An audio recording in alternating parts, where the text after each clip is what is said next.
There was a significant ahu that was spoken briefly about located at Pu'uhuluhulu that can be seen from the roadway on Saddle Road across from the access road. Did you take part in the construction of that ahu? Not that day, the day they put it up, not that day. But we've had to redo it because, we felt somebody would mess around with them, and Oahu was all over the place. So there were second and third restructurings, but the basic foundation was set by others. Is that a function or kuleana of the Royal Order of Kamehameha? That ahu that is... I think we could dual task that, yes, of course. Could you please elaborate if you know why that ahu was constructed specifically in reference to the kupuna? The kupuna, I'm guessing, but I'm pretty sure. Kupuna Lena Ala McCord. That's what she looked like prior to that night that they decided, the kupuna decided. We didn't tell them what to decide, they decided. We don't know if we'll ever be able to go up. And so you, boy, you could be 35 and you still boy, you guys make sure you come over here and you remember us. I just want to tell you, when she passed away, it was July, and I did the words of honor for the Order of Kamehameha over her coffin. The middle of July. The mountain snowed the night before, and it was pure white from one end to the other. So, belief is in the practice. Practice is in the belief. So we didn't question them. We wanted to put it right over the little center point, little pin that they put, but we didn't want the state to go, you covered our pin, now we don't know who we are, or something. So we put it a little slightly to the side. But it's in the piko of the island to remember the piko that we come from our tutus, from their tutus, and so on. That's why it was put there. Would you say that ahu is there also because some of those kupuna, like you say, cannot make it to the summit anymore? So that is a place where you can stop and give your offerings? Yes. Thank you.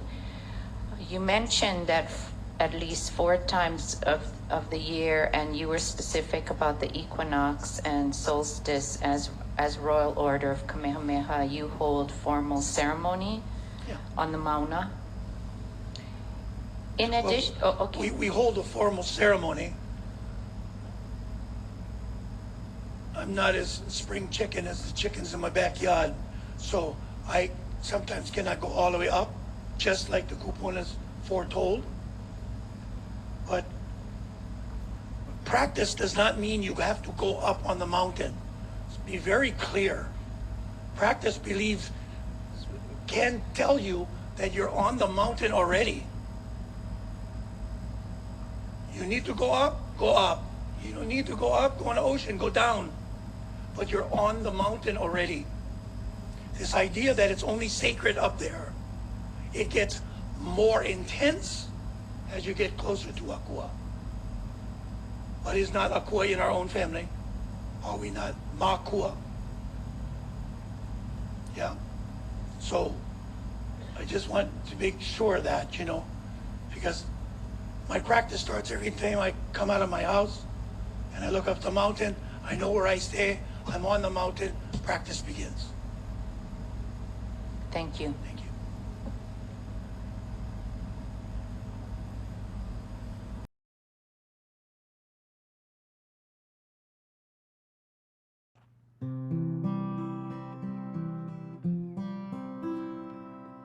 E Hawaii nui kua uli E nā hono a o pi'ilani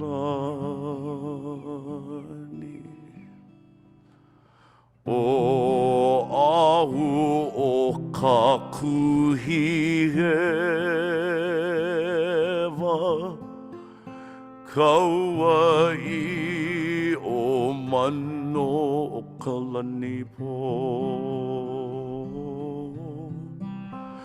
Kauai o mano o kalanipo The life of this land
Te mau ke au ka aina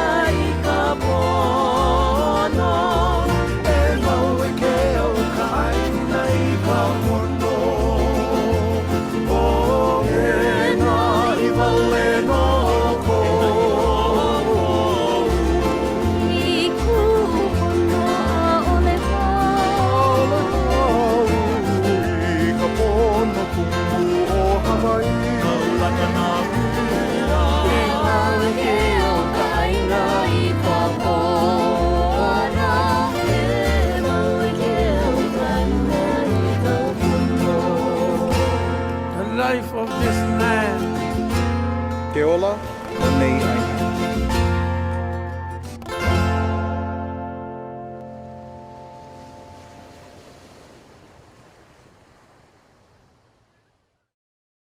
Scene 3, take 8.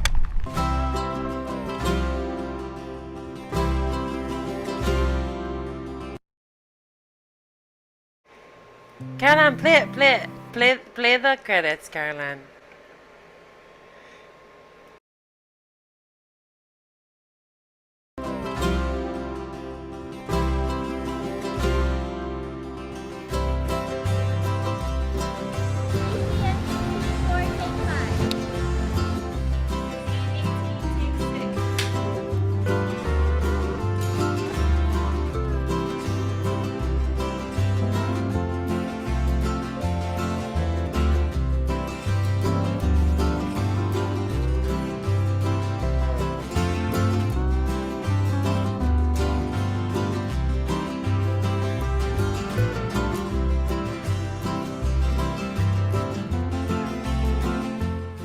Good luck on your project. And I hope you get to take care of your school young. Thank you, Uncle. Right on.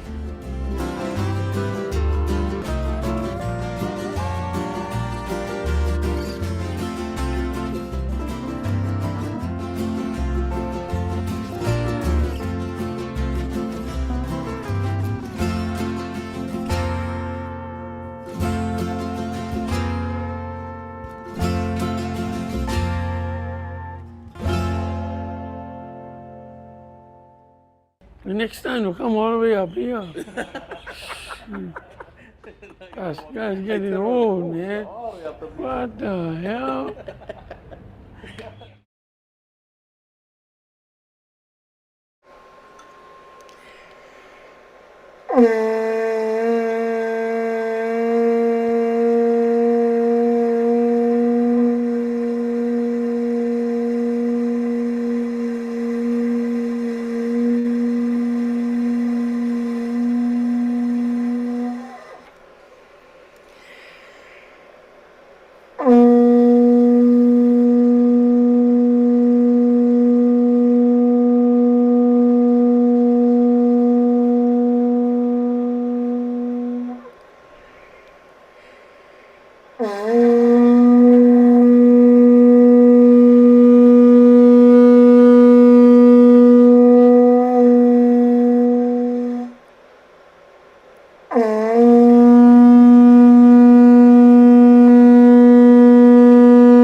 Hukawai ma puna kapukaha inua aola agapuha anoai e na kupu na kupuna e malama kama puna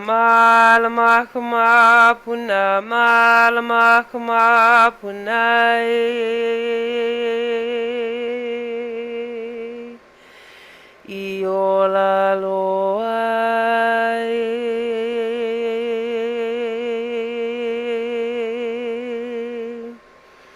I mauli ola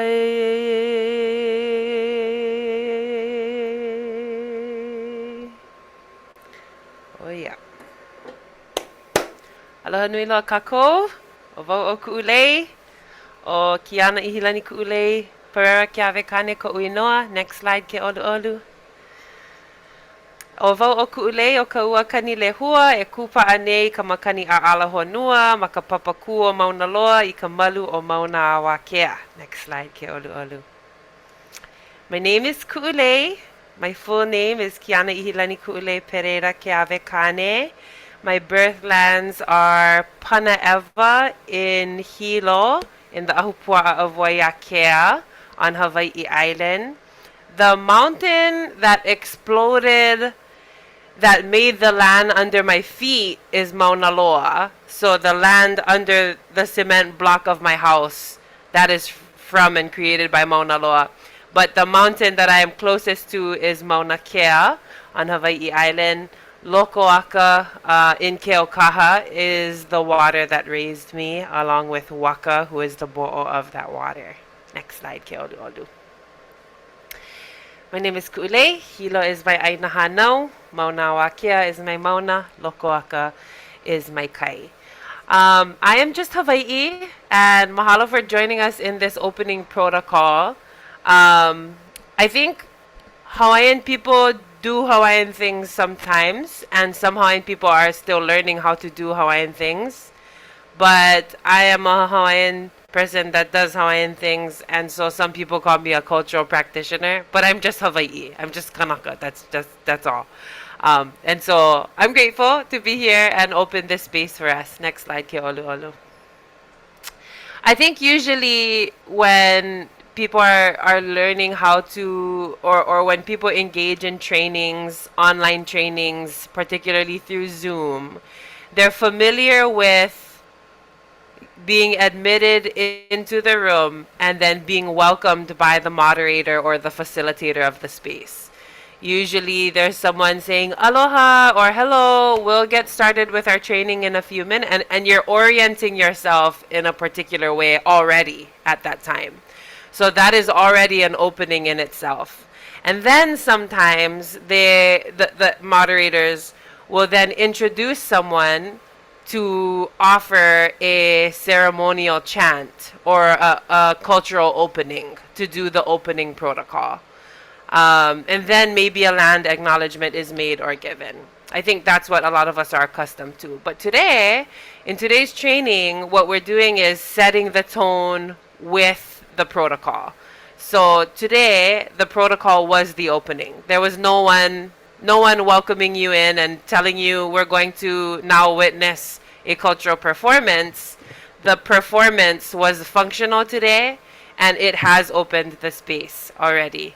And so what we did was, and if you're interested in the way that we've opened protocol here and the way that we do that at the Mapuna Lab, you can screenshot this because it's a kind of curated process. So we started with very intentionally selected music and imagery.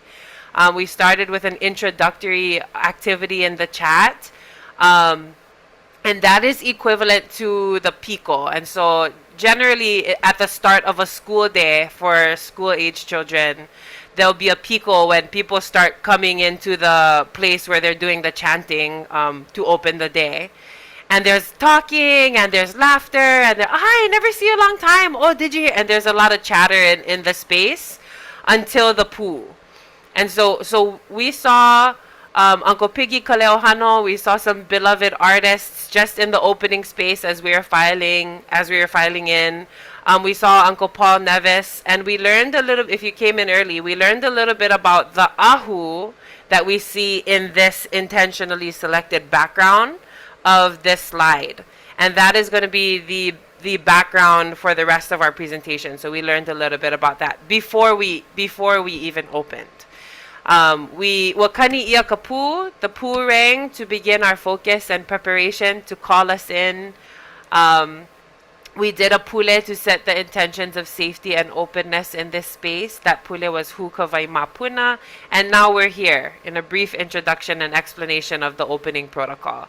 So if you see, the cultural intention is now setting the tone. It's now setting the tone for the work that we are to do today. It's not going to be the same like another training. The cadence will be a little different today. So just mahalo everyone for being here. Next slide, Ke'olu'olu. Welcome. So now this is, you see, now this is the official opening, right? So welcome to the Native Hawaiian Cultural Intervention Training presented by the Mapuna Lab. My name is Ku'ulei, and I'll be your facilitator for today. Before we jump into the training piece, I just want to say aloha to Joshua from Hawaii Pacific Health in Kanilehua. Well, I don't know if Hawaii Pacific Health is in Kanilehua, but your birthlands are, and mahalo for giving us a list of your kupuna. If you haven't already, please go ahead and introduce yourself in the chat. Aloha to you, Monica, near Pu'uloa. I love that you know that name. Aloha, Misty from United Healthcare. Um, Aloha Carol Ann, Aloha Pohe Kialoha, and Noel, and Charlene. I see a lot of names that I love to hear, like Hina Mauka. I just love that word. Aloha Alan from Hina Mauka. I hear Kailua, Oneava, Ko'olau. I hear, I read, I see Oahu, Kaneohe, Kohala. Aloha Melissa from Kohala. I see Muncie Lands. I see Kalamata. These are the names that I'm reading in our introductions. I see Maui. Aloha Share. Aloha to you, Diane and Eva. I hear Waiakeauka and Mauna Lua and Mauna Kea and Hilo Hanakahi. I hear Kalihi, Hawaii Island. I hear Ka'ahanui. Aloha to you, Kent Ka'ahanui. That's such an awesome name. Mahalo for being here. I see Kaipo. I think Randall, I think maybe Like. Can you unmute yourself and say aloha, Randall? If you're here. Yeah, I'm here. Aloha. Oh, aloha to you. I renamed you as Kaipo because you introduced yourself as Kaipo. Can we call you Kaipo today? Yeah, see, call me Kaiko. Hikino, mahalo. Aloha to you. Thanks for joining us. Aloha to Melanie. Okay. A'alahonua, Kanilehua. These are all the names that we're sharing and experiencing and ideally reading out loud, trying our best to pronounce before we even kanikapu. Like before we even open with this, you see. So this is part of the protocol. We're inviting also the imagery of our places to be present in this training. Kanaha. Wow, Kanaha is a beautiful name and place. And also Waimea, and also Department of Health OD2A. We love the Department of Health and the OD2A.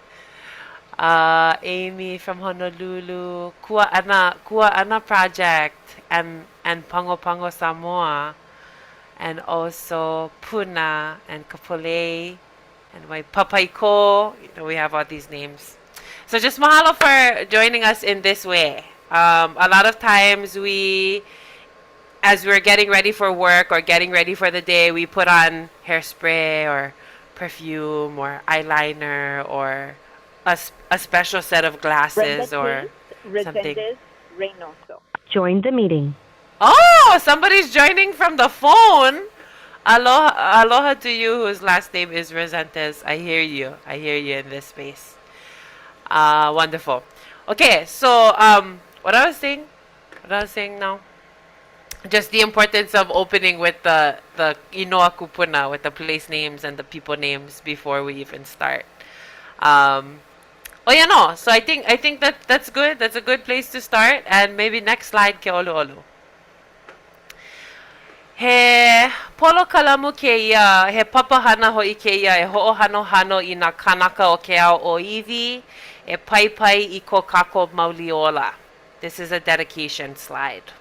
This training series is to honor the Aboriginal, to engage, encourage, and feed the roots of our cultural identities. So the time we spend together may be about Work Group 1 and the function of Work Group 1, may be about the Hawaii Opioid Initiative, may be about the Kanilehua Framework and cultural intervention.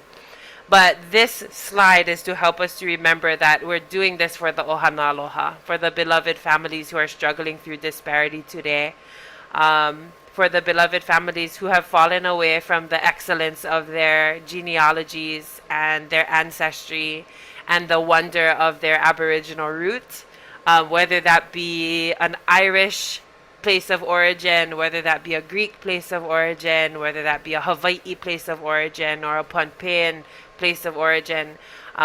This presentation and this training is dedicated to the families, to the beloved families. Next slide, ke olu olu. No ka pahu ma'ukele. This training is also dedicated to those who are engaged in the profession of public health. I heard a lot of you join in from ADAD, maybe OD2A, a lot of you from institutions that are dedicated to serving our ohana aloha. This training is also dedicated to you folks. It's meant to provide the Hawaii Opioid Initiative's Work Group 1 with an opportunity to engage with community members in cultural learning through the Kanilehua Framework, which we'll talk about today. This is also an opportunity for anyone here to join Work Group 1, to join the Hawaii Opioid Initiative if you're interested in learning more about the good work. Next slide, Ke'olu'olu. So this is a learning objectives slide, and the white text is helping us to understand what the official learning objectives are, but the black text is helping us to understand what the learning objectives are in this space. So by the end of today, hopefully, ideally, you folks will be able to answer the questions: what makes a space culturally safe? What is a complex client, and what are the barriers that keep complex clients from receiving treatment?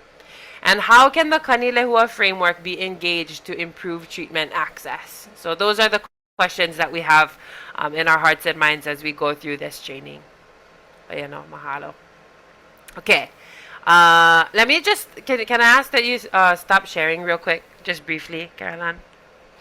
Just wanted to see all your lovely faces. I see Maile, aloha Maile, aloha to you. I see you over there. And Cher, did I see you at the HOI conference? Yes. Oh, yes. wonderful. That's how I heard about this workshop. I'm really excited for it. Okay, great. It's one of 8, so I hope you're able to join all 8. Auntie Kathy, aloha oi. I see you from wherever you are. I'm gonna ask you to unmute. Let me. What did you say? I said aloha mai, tita. I'm in Moku'u Keawe, Honoka'a. I know where you stay. I know, but now it's good. Everybody knows where you stay. How did you find out about this training? How did you find me over here? Actually, I've been part of the group, although I'm living off grid, so I couldn't always get into the meetings. Oh, wow! Yeah, so anyway, when I saw this, because I always try to read the email, and then of course I saw you, so I'm like, oh, I have to find out how to do this. I'm so glad! Whatever I can do, you probably don't know me this way, but I'm actually a CSAC and have worked in... I know, I met you at the farmer's market. I was like, how did you find me over here? But anyway, so happy to be here, know some people in the participants, and whatever I can do to kokua, you have it. Oh, mahalo ya oi. I'm so excited. I'm so excited to engage in this way with you. Mahalo ya oi. Mr. Ka'ahanui, aloha oi. Just wanted to tell you aloha and ask where you're calling in from. Aloha. Yeah, I'm calling from Oahu. I'm with the Keolomamo Native Hawaiian Healthcare System. And I'm a federal contractor for the American Indian Native Alaskan program through Indian Health Services. I saw your commercial on the, is it something to do with taro chips or yeah, the Hawaii Ulu Co-op, the Ulu when I was. And I was intrigued by that. I'll go listen to Sister and see what this is all about. Oh my gosh, that is so cool, because actually we had a project before this, the Ulu mural, and one of our, I think he's from Nuguoro or Lukudor or Chuk in some spaces, but he was the one that I was trying to make that kalo for, that kalo pa'a, and I had to just bust out the packs I had in the freezer from Hawaii Ulu Co-op. Right. I was wondering how you found us over here. So cool, I'm so glad. And so, mahalo for joining. I hope you can stay. Thank you. Awesome. And Alan, aloha oi, Alan. Thank you for joining on. Where are you calling us from? It looks like you're on a beach in Hawaii.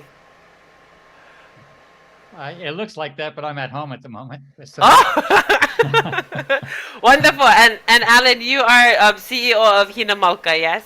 Yes, that's correct. Okay, yes, awesome. Aloha. Awesome. Aloha to you, yes. Oh yeah, no. I'm glad. I'm glad all of us are calling in from different places. I see a Catherine. Catherine, is it Poston? It's Poston, and Oh, it actually Poston. means, it's an English name meaning the back gate of a castle, oddly enough. But I'm a health coordinator with Beacon Health Options, and I'm currently in Kaneohe, but my birth land for 5 generations is California. Wow. Where in California? We're from, as near as I can tell, the gold fields. My Wow. family came in during the gold rushes from South America, and I'm probably northern Mexico. Wow. Amazing. Mahalo for joining us. Are you actually in the library? No, but that is my library. Oh, that is an impressive library. I have to visit you someday. Yeah, you're welcome. Always welcome for books. Awesome. I'm so glad. I'm so glad. Okay, well, my ka'i, I just wanted to give us an opportunity to see each other. There's so many of us here. I hope that we feel safe to engage and to just, at any point in time, just stop me and be like, what did you say? And what is that? And can you repeat that? Because I don't understand. At any point in time, just let me know. Hey, Val! You know what? I better stop because we can just be doing this all day. And the training is going to be just 10 hours of alohas. But anyway, good to see you. And let's get back to the agenda because we have a lot to cover today. Just mahalo everyone for joining us. And also just noting that we have people from all over the world tuning in all over the spaces. And so this is really awesome. And I feel really grateful to everyone for making it out today. Making it out to your computers on Zoom. Hikino. Okay, so next slide, please. So today we're going to talk about the ai mekai'a concept. We're going to go over a consent to deepen. The I part of the ai mekai'a concept means what we already know. And we'll go over the i'a part of the ai mekai'a concept. We're going to talk about learning tools, and then we're going to close up. We're also at some point going to revisit those questions that we just looked at just a little while ago. But okay, next slide. Okay, so there's this olelo no eau. And the olelo no eau is I komo ka ai I ka pa'akai. And olelo no eau means Hawaiian proverb and or word of wisdom. And so I komo ka ai I ka pa'akai is the 1000th 216th olelo no eau in the book by Puku'i, put together by Puku'i. And it means it is the salt that makes the poi go in. It is the salt that makes the poi go in. So I have this here, this is the pa'akai. And what the olelo no eau says is that poi tastes much better with salted meats. If there is no meat, one can make a meal of poi and salt. And so i'a is the word. Anybody know what the word i'a means? Anybody just unmute yourself and say. Fish. Fish. Okay, may ala no and meko ohana. Love you nuiloa. Yes, pololate. It is fish. And so even though salt is not a fish, it can be considered a i'a. And so any salty, savory thing, like a meat, even steak could be i'a. Even though i'a is the technical term for fish, yeah? I'a can also be anything that is not the starchy vegetable. Like for some people, that's rice. So if you had rice and like little bit salt or shoyu on the rice, that is ai mekai'a. It's not just the starch thing. It's not just the staple food. It's also an additional piece of savor, you see. So we have these pictures here, and this salt picture is of pa'akai from Hana Pepe. Can we all unmute ourselves and say Hana Pepe? Hana Pepe. Hana Pepe. Yeah. And so some people say Hana Pepe, and some people say Hana Pepe. The way that this ohana who's kua aina foot with the hand their ohana says hana pepe, and so today I'll be saying hana pepe. But anyway, so that pa'akai is actually not the kind that you can get on the Walmart shelf when you go to buy Hawaiian salt, right? That one is actually Hawaiian salt with actual, including actual Hawaiians, right? And then the picture next to it is pohaku. Pohaku is the baby's name, but also he's holding a pohaku, and pohaku means stone. And so pohaku and pohaku, you get it? You know, anyway. So he's making the poi. He's actually ku'iing the pa'i'ai, and together this would be a meal. Now I wanna see if you folks can understand what I'm talking about, because the poi from Hanale Poi Factory, that would be okay too, you know, and that would be part of this Olelo No'eau as well. The salt from the Walmart, the Aloha Salt Company, Hawaiian salt that you can get for $4 a bag at Walmart, that salt is included in this too, you know. But what I'm talking about in this Olelo No'eau is the coming together of more than the product, you see, because in that pa'i'ai is taro that I grew that kalo, and my uncle Jerry Konanui made that board that my cousin Pohaku is pounding the kalo that I grew on. And somebody else, and that pohaku also came from Uncle Jerry Konanui. So when we consume the poi, it's good by itself. It's deep by itself. It's relational by itself. I'm also consuming the relationship that I developed with Uncle Jerry through pohaku's pounding of the kalo on the board. When I eat the pa'akai, it's good on its own. It's mai kai on its own. And it's deep and it's rich because I'm not only consuming the salt, I'm also activating the memory of the relationship that I have with Lono Ka'iakapu, who is the person who got the salt.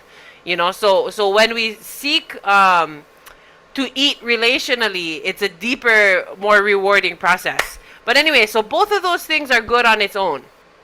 But the Olelo No'eau tells us that it is the salt that makes the poi go in. That they're much better together. It's much better when you eat poi with salt and salt with poi instead of the two separate. I can eat salt all day long. A little bit high blood pressure maybe if that was going to happen to me. But they're better together. So when we're looking at substance misuse and opioid use disorder, sometimes we're looking at two different conversations. We're looking at the ohana, the people who actually experience these things in the front line of their lives, like the people who are actually on their healing journeys themselves, and the families that support them. And then we're looking at so that's like the ai. With Moana Loa. Moana Lua. Pepo, you going Moana Lua? Oh, he was like, I'm not muted. He had to mute. That's okay, right? Right, here we are. So anyway, we're looking at the coming together of the two. We're looking at the Hawaii Opioid Initiative and the professionals who are to support these ohana, and we're looking at the ohana themselves. Both of us are coming together in this space because ikomo ka'ai kapa'akai. We're both coming together and pooling our mana'o of what we know about this issue, about substance use disorder and opioid use disorder. And that has to do with identifying what we already know and then finding what can make it better. You see, so this is not just like the Aimekai concept is a deeply grounded concept that helps us to come together to join what we already know with what could make it better, right? So it's not us just saying that's not good enough, that's not good enough. No, both are maikai where they're at, but could be better together, yeah? So that's the Olelo No'eau that kind of guides the way that we're framing our understanding today. Next slide, Ke Olu Olu. Okay, so the I is what we already know about substance use disorder and opioid use disorder. I get that term. I sometimes mix up the opiates with the opioids, you know. So opioid use disorder is what I'm saying. There are things that Hawaii people, Aboriginal nations, ancestral knowledge. There are some things that we hold that we don't always get the opportunity to share with others, and that other people don't always consider as we're trying to get through our journeys. And there's a lot of things that the Hawaii Opioid Initiative is working on that some of us may not know. But so what we already know, Aboriginal people and Hawaii Opioid representatives and members, work group members, is considered the ai. So the ai is talking about the poi, is talking about the kalo, is talking about the starch, is talking about the what we already know. So the ai is talking about what we already know. Aboriginal perspectives and Hawaii Opioid Initiative perspectives. The ai is talking about what we already know. The ai is talking about what we already know. So what is the ai talking about? You can unmute. Auntie Kathy, you gotta unmute yourself. What we already know. What we already know. What we already know. Hiki no. Okay, just so, because this is it's complex when you're working with one worldview your whole life and you're trying to work. It can be a complex process, so we'll take it slow. But the ai represents what we already know. Polole, next slide, please. When it comes to the things that Hawaii people already know about substance use disorder and about opioid use disorder, it can get to be really hard. It can be a heavy thing to address these things, a heavy thing to talk about these things, because you're not going to see these things on a flyer. You're not going to see these things in a PowerPoint a lot of times. Our relationship to substance use disorder comes from deep, deep historical trauma and deep personal trauma. It comes from a history of abuse, political abuse, personal abuse, and it's a deeper conversation. And so right now I'm just giving us an opportunity to pause, because some of us might not be ready to talk about those things. Some of us might not be ready to consider the idea of aloha in spaces of trauma. It took me a long time to be able to get there, to be able to consider aloha as I'm dealing with the things I'm working through personally and culturally. But this is that kind of a space. So I just want to pause and explain that pule that I gave earlier, the pule that I offered called Hukawai Mapuna. In Hukawai Mapuna, there's a line that says, Mapuna kapukaha inu ha'aola ha'akapu ha'anoai. And that line is talking about the spring, the spring of fresh water. And when we bend to drink of the fresh water, sometimes it requires us to humble ourselves and to be in a really lowly, difficult, broken space. But sometimes that brokenness is what is required for us to drink of the waters that will heal us. And so a lot of us are avoiding that brokenness because we're not ready to awamo that or to carry that. And that's okay. And I want to invite you to take a moment to consider if you want to stay with us the rest of this training, because we're doing the deep work of talking about it. And so this is helping us to understand the ha'ainu. There's a bending, ha'aola, but there is a living. There is a deeper life through the bend, through the humbleness, through the humility. Ha'akapu. A lot of these things we haven't spoken about as a people. A lot of things that lead to substance misuse are private and secret.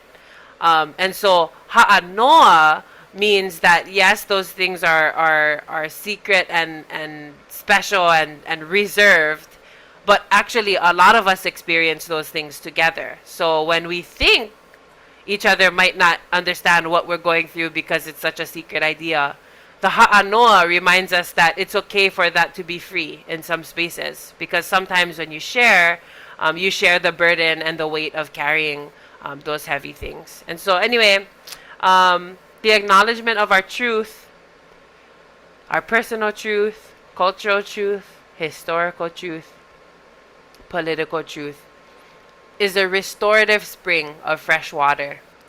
The process holds a brokenness, but we drink of it to live, and we learn from it to thrive. Healing is a private process until the truth becomes free and open. And so this is the consent to deepen. If you give your consent to deepen into hard conversations, please stay. And if not, now would be a good time for you to exit the training. But generally, people are willing and ready to do the work. So to those of you who are deciding to stay, mahalo, and we're all here to support each other. Okay, next slide.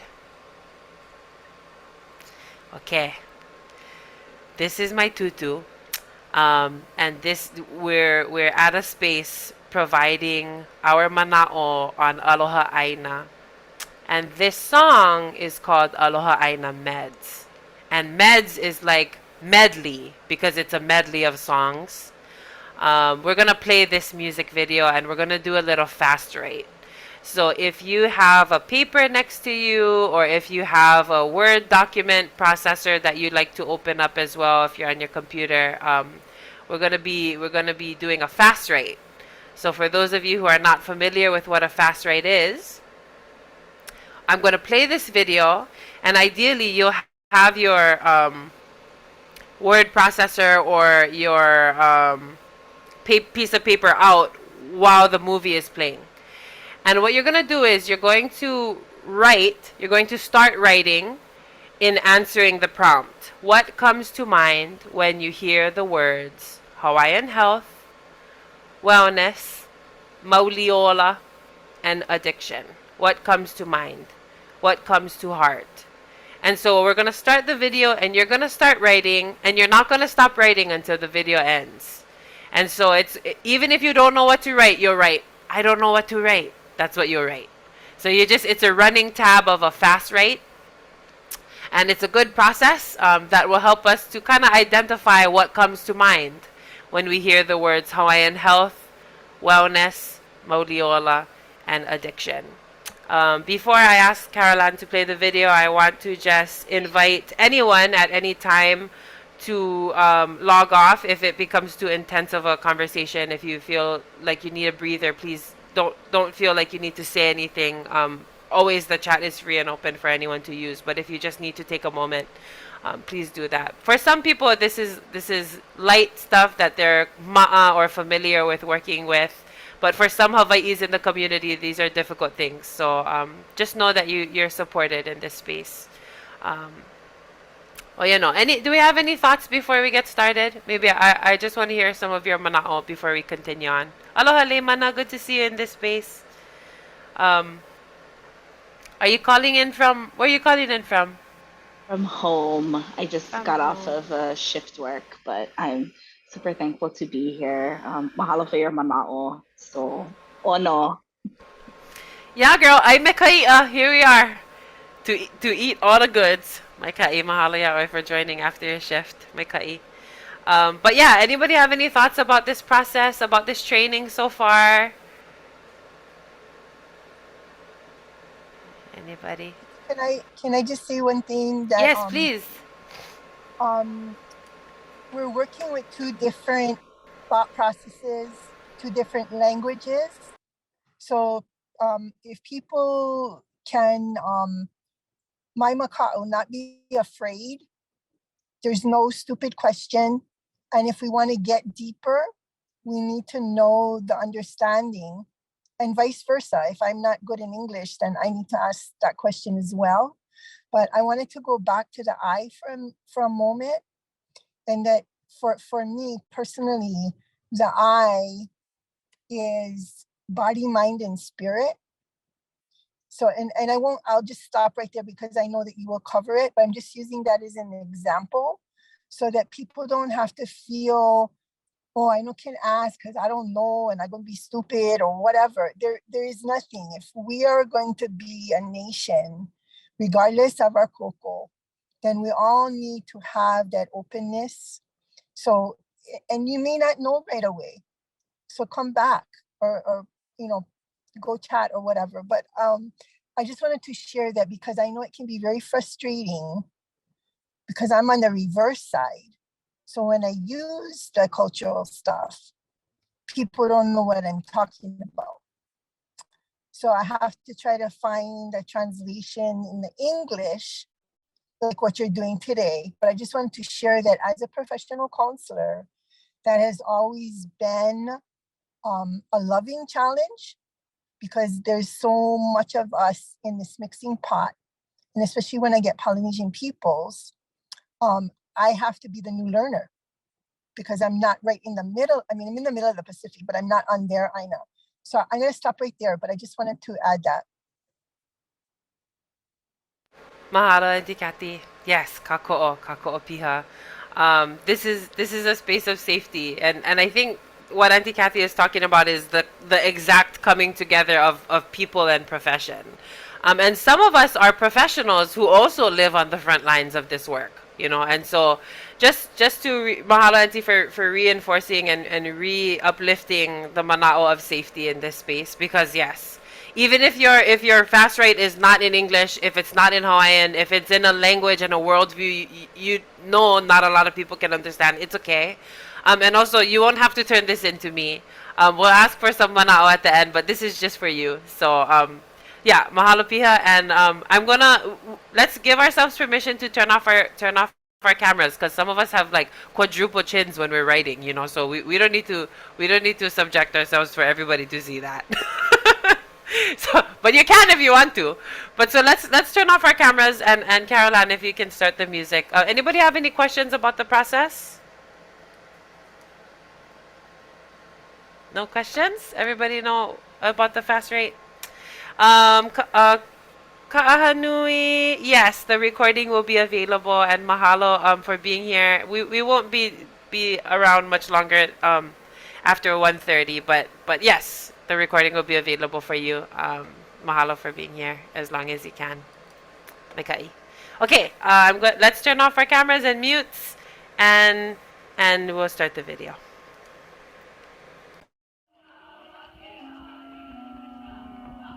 Kuha'aheo e ku Hawaii, Mamaka ku'aina, oke ku kakahia ka ona o iri o Hawaii nei no kulau e hawi pau ai o lama.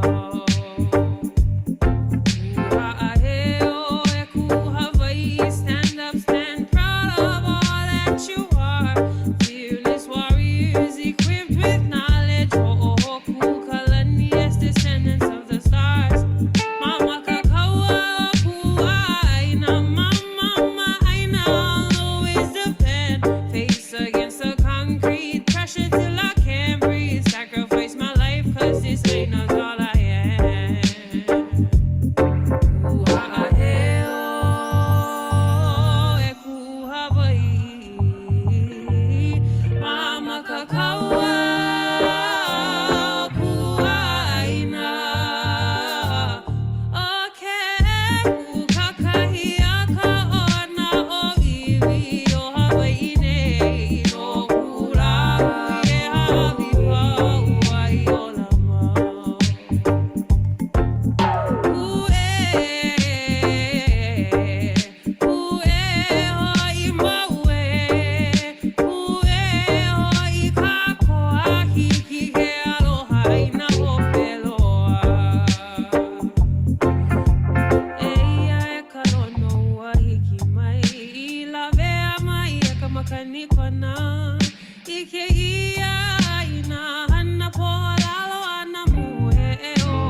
Kame alile lile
Let's take a minute to finish our thoughts, to finish our fast rate, and to come back to the camera.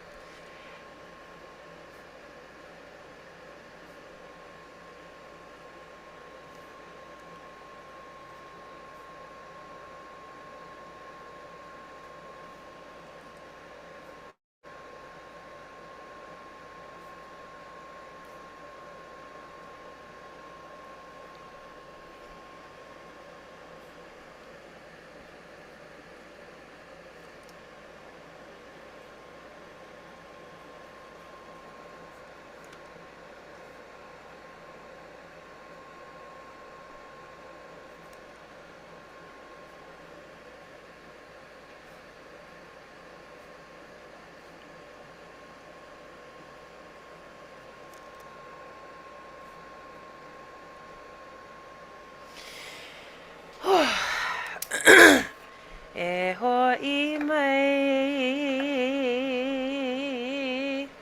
e kui. I forget the words to that song. Anyway, it means to come back. Everybody come back. Bring it on back. Yeah, Kelly is like, I know this song, girl. I know this song. This is a good song. You guys know that song? E HOI mai, e HOI mai e ku. Pili or ipo? E HOI mai, e HOI mai, e HOI mai o e. Anyway, it means to come back. It means, oh, kuipo, my kai. Everybody come back, come back. Come back. I want to share my fast rate. And we have time for a couple more to share if you want to share. Okay, this is my fast rate. A cold metal piece, a bar of steel blocking the window, a beloved queen under duress. Mahope mako o lili ulani.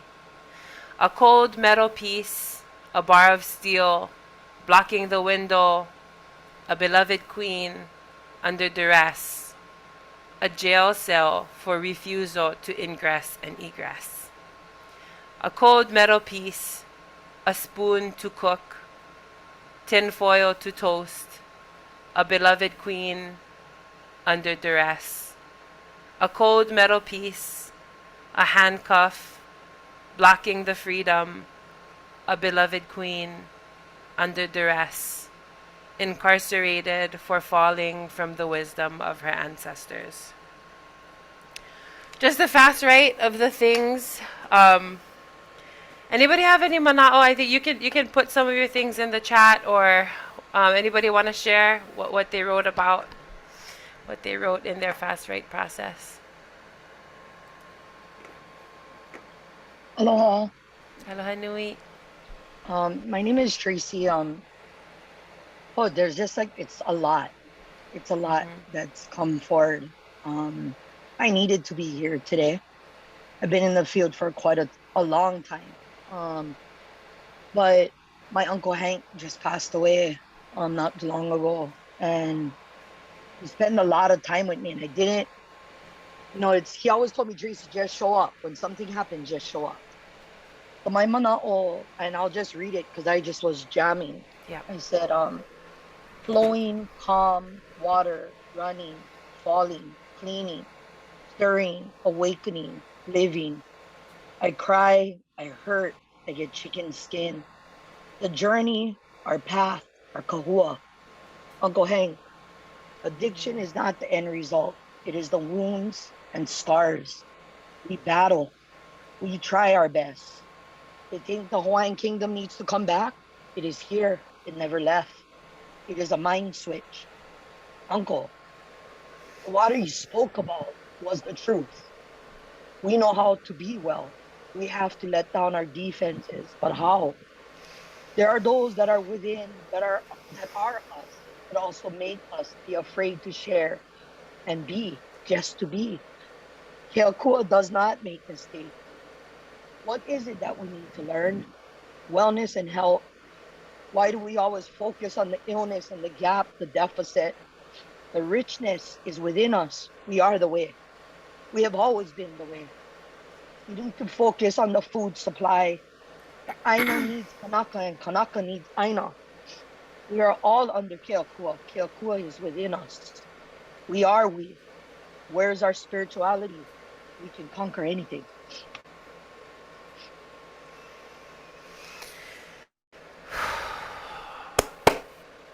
I know, my tita. We can conquer anything. He leo mahalo keia yaoi. This is a voice of thanks to you, JC, for allowing for the waters of Ike Kupuna to flow through you in this fast rate. Kanaka excellence is our healing. And I mahalo you for showing up today in your excellence, in your ability to channel Uncle Hank and his excellence today, because he was a beloved. And so this fast rate process, for those of us who are learning more about OEV ways and the ways that OEV or Aboriginal or Indigenous or Native people engage behind our doors and in our homes, and in our spirits and in our bodies. Tracy's engagement with this process, just as she shared today, is a representation of that. Is a representation of that excellence that I think we ought to reactivate and recharge and reinvigorate and reinvite back into our communities and back into our skin. And so Tita Heleo mahalo keia yaoi. I want to just say mahalo. I just want to say mahalo, because I think the things that you, not even intentionally, because nobody in the fast write process sits down and says, what do I need to write today? We just flow. We flow in the fast rate. That's the process. This process has saved my life in a lot of ways. But mahalo for that flow. And I think that the issue that you talked about in your, the issue that came up, that swelled up in your fast rate, is an issue that a lot of Hawaii professionals face today. Is being able to see the wellness, and actually there being no infrastructure in the system to present it and to remind our Kanaka, our OEV people, of who they come from and how that is functional in their wellness and in their healing journey. And so that's kind of the things that we're talking about today with the Hawaii Opioid Initiative. And so when we're looking at Caroline, next slide, Ke Olu Olu.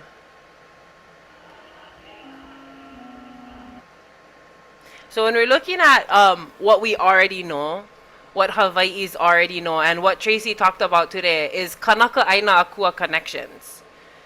Specific connections to land, to divinity, and to each other.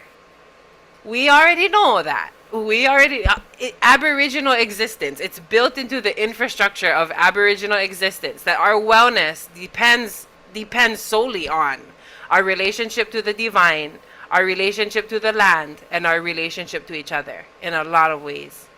And so for those of you who don't know, Senate Concurrent Resolution 103, pictured here, and we'll send you folks this PowerPoint because they're hyperlinked. So if you click on this when you get this PowerPoint, if you click on it, it'll take you to the full resolution so you can read through it. But this is a document that is like is a document, a state document that explains that it's well known that health for Hawaii people is related to Kanaka Aina Akua connections. Can we all unmute ourselves and say Kanaka Aina Akua? Kanaka Aina Akua. Oh yeah, no, Kanaka Aina Akua. The people. Kanaka Aina Akua.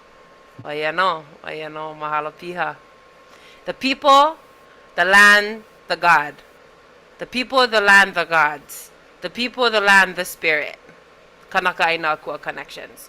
So Senate Concurrent Resolution 103 says that that the state is recognizing that that's a well-known perspective. Senate Concurrent Resolution also, this piece of paper right here is a state document that says that the state acknowledges that high rates of opioid use disorder and high rates of substance use disorder are related to historical trauma. Those two are connected. Well, I almost knocked myself out because I'm getting so passionate. I'm flinging my arms everywhere. But I'm saying that this is well known. This is well known to Hawaii's, and now the state has adopted this resolution to say that they know too. And so also we have a whole framework on Mauliola. And Dr. Koholokula's framework talks about the importance of safe space, safe to Keao Oiwi, in space to feel safe to be Hawaiian in Hawaii.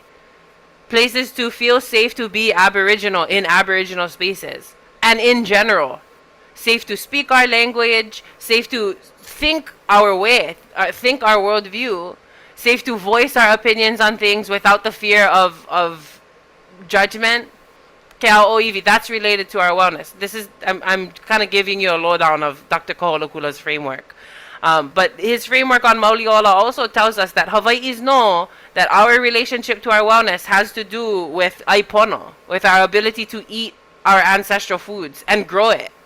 Our ability to consume the frequency of kupuna, to spend time with our elders, to spend time with our family. We know that that is critical to our wellness, but how many of us actually get an opportunity to do that when our families are the kind, away or working all the time or on their healing journeys, you know? Hawaii's already know that kupuna and ohana are an important part of our healing and our wellness. Hawaii's already know that actual relationship to tree, to forest, to salt water, to aina, to nature is part of our wellness. Hawaii's already know that in society, in politics, in social justice, Hawaii's are not treated properly, and we're incarcerated for all the kind things, for being Hawaiian, for loving our land. We're thrown into jail, and we know that, and we've seen it. So those are things that we already know. The Kumuhonua Mauliola, which is, so again, I'm going to send you this PowerPoint, and you can click on all these things and learn more about what I'm talking about here. But the Kumuhonua Mauliola tells us that our wellness, our mauli, our identity as Hawaii people is dependent on and categorized by how well we know our language, our actual language, the actual helemako ikealo yesu e koma ko iloko kalani, or ikeia ua hele wau I ka hale ku'ai, that actual language, the actual worldview of our kupuna. That's an important piece to maintain in the process of our wellness, and that's something that the Kumuhonua Mauliola presents. It also presents that spirituality, a relationship to our spirit, that's a critical piece of Hawaiian wellness. Kumuhonua Mauliola says the lavena, or the worldview, or the behavior and the customs of our people, that's important to maintain in order to maintain our wellness. And traditional knowledge. The traditional knowledge piece has to be maintained in our lives in order to maintain our wellness. So these are Hawaiian perspectives on what we already know as a Hawaii people, as was even accepted actually through this resolution. And so that is the ai. That is the piece that ma'akako, like ma'akako o ka Hawaii. We already know that. You know, we know these things. We know it because it's who we are. We know it in our genes. We know it in our cells on a cellular level. And so, just for a second, I just want us to be able to take a quick break. Can you go to the next slide, Caroline? Oh, sorry. Oh, this is the PowerPoint if in case you want to see it. But if we can go back, because I think you just gotta click on a different part of the slide.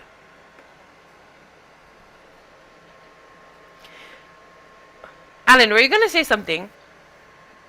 Oh, I thought you was okay. Yes, and then the workgroup 1 slide deck. The yellow, the second tab, yeah, and then to the next slide. So like if you just click, yeah, okay. So we're gonna go on a little bit of a break. But is everybody okay? Anybody need to check in? Because if not, we're gonna have to have a breakout room or something. But just checking in with everybody. Tracy, mahalo ya oi for that oya i'o. I hope that you can afford the time to hang in there with us while we go through the rest of the training. If anybody needs anything, I'll be over here.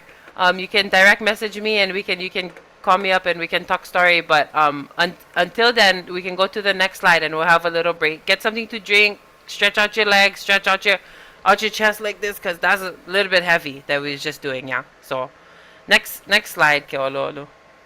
Okay, and if you're interested, here's a little bit of a crossword, okay? So you can look for you see the way that crosswords go is you look at the word on the left and you try to find it in the place on the right. That is a crossword. So we're gonna play this music, Oku Ha'aheo. Get something to drink and come back when the song is pau. Okay, I see you folks in a little bit.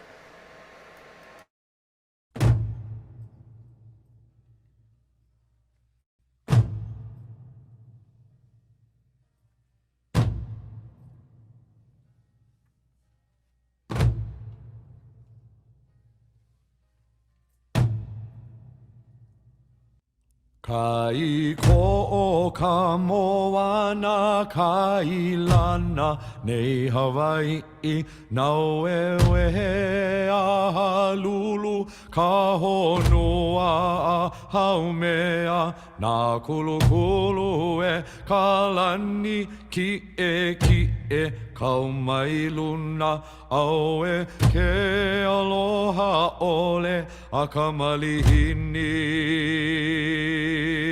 Auhea vale o kopu alikoa o ke ave. Me ko kamalala valula me ka kuhi hewa. Alu mai pu alu mai me ko mano kalani po. Ka I mai ana me na kama ka hele lani.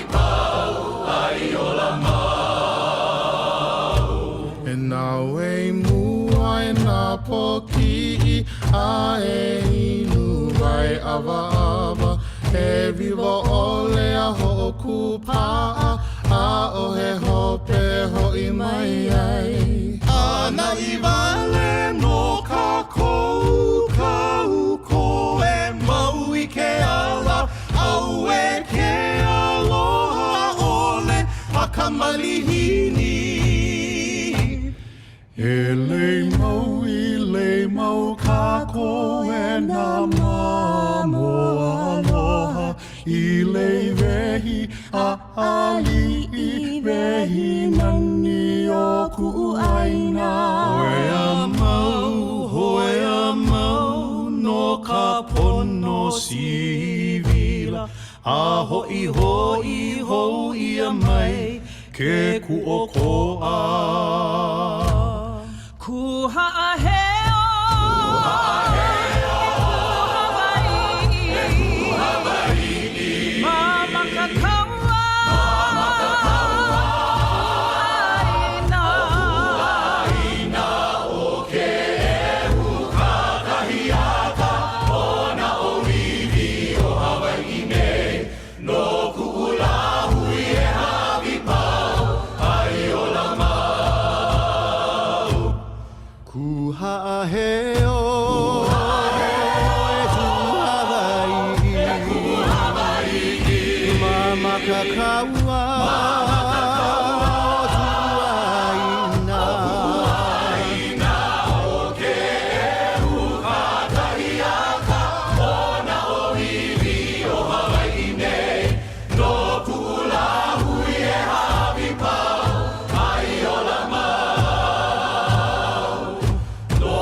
E hoi mai, e kui po. E hoi mai, come back to the screen. Come back, everybody. Hey, everybody come back. Welcome, welcome back to the break. Mahalo for being here. Some of us found some words. Some of us is doodling on the side in this yellow pen. Very good. Trying to figure out probably how the annotation works. Very good. We found some words. And again, we're going to give you folks the PowerPoint so you can find all the words you like. But just for 1 second, or like maybe a little bit longer seconds, we'll go to the next slide and show you some of the answers. And close your eyes if you want to try and figure it out on your own. So we'll do the next slide.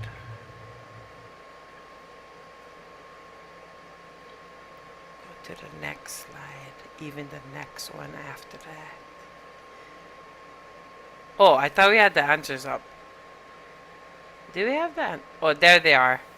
So close your eyes if you don't want to see, so you can have all the answers. Some of these terms were from a previous series that we worked on, but it's a fun thing to re-engage those concepts in this space. So mahalo everyone for joining.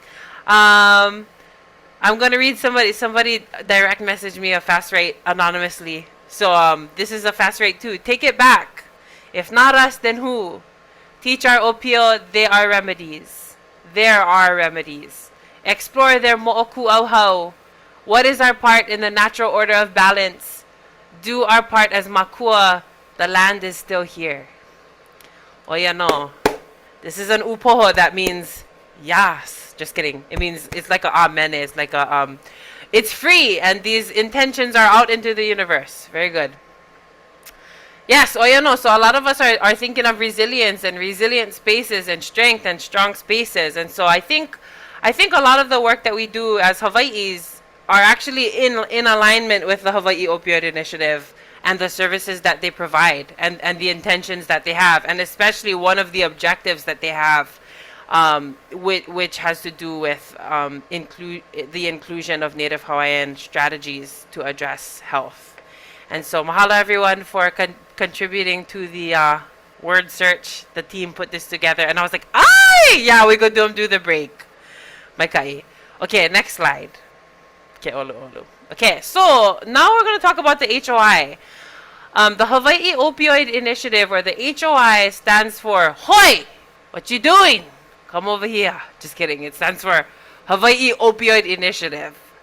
And that I'm going to actually ask Pohai Kealoha to come up and talk a little bit about the HOI, and then I'm going to ask Alan to share a little bit about what the work group does and what you folks have been working on. I think this is a good opportunity for people like Tracy and Leimana and others who are in the community and also in the profession of public health, to learn more about the HOI, to learn more about the work group and how we can work together to address this pilikia that's happening in our community. Pohai, I'm going to apologize yaoi because I don't actually know if that's your title, the state coordinator for the Hawaii Opioid Initiative. I was just thinking that I heard you say that before, but what is your actual title? And what is the alphabets after your name, actually? Hi, everyone. My name is, I'll introduce myself. Okay, Maikai lo, My name mahalo. is Katia Pohai Kealoha. I'm the letters after my name is Masters of Public Health. I am the state coordinator for the Hawaii Opioid Initiative.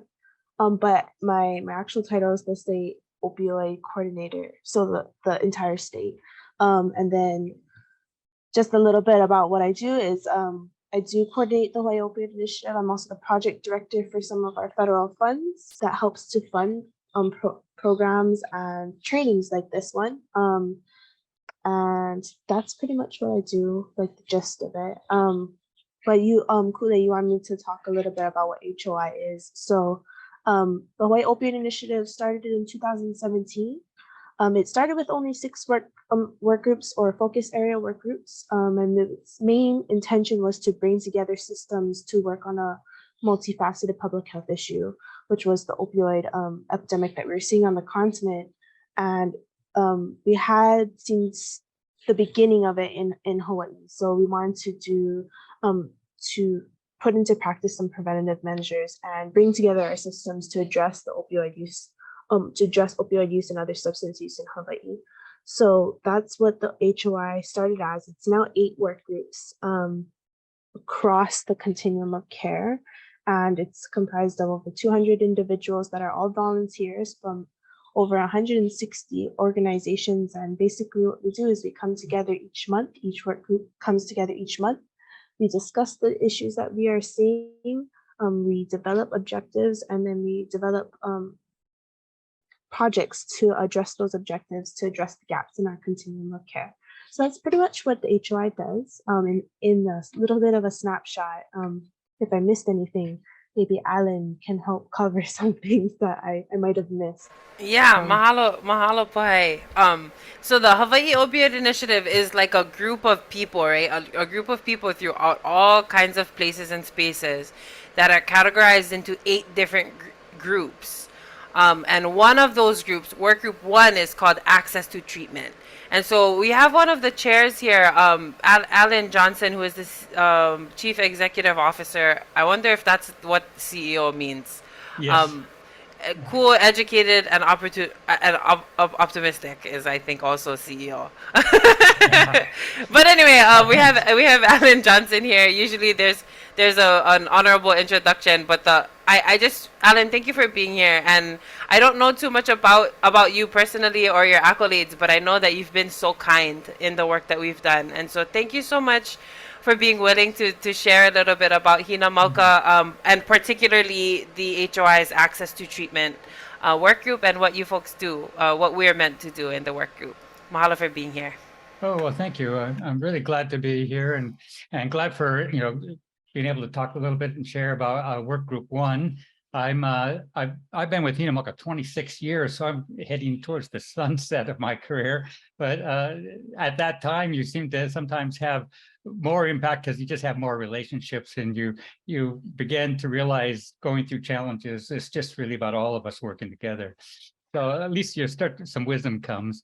And that is with work group 2, group 1 too, is also like that, access to treatment. We started with Suboxone because we were worried about opioid.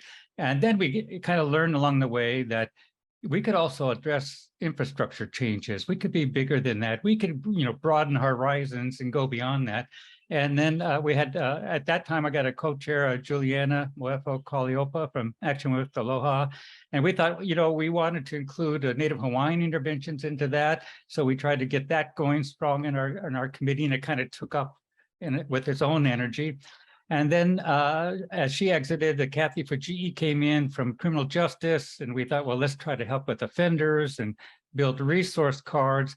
And yet through the time of COVID is kind of a time of a rebirth, kind of sitting back, having to look at yourself a little bit more and kind of look at what are we doing? What do we want to be more impactful?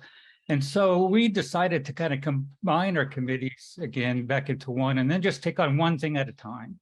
And so the first thing we're taking on right now, which we've been working on for months, is offender reentry programs. People coming out, what do they need? And and we got really focused on kind of like, okay, in reach in there, get them into some treatment there.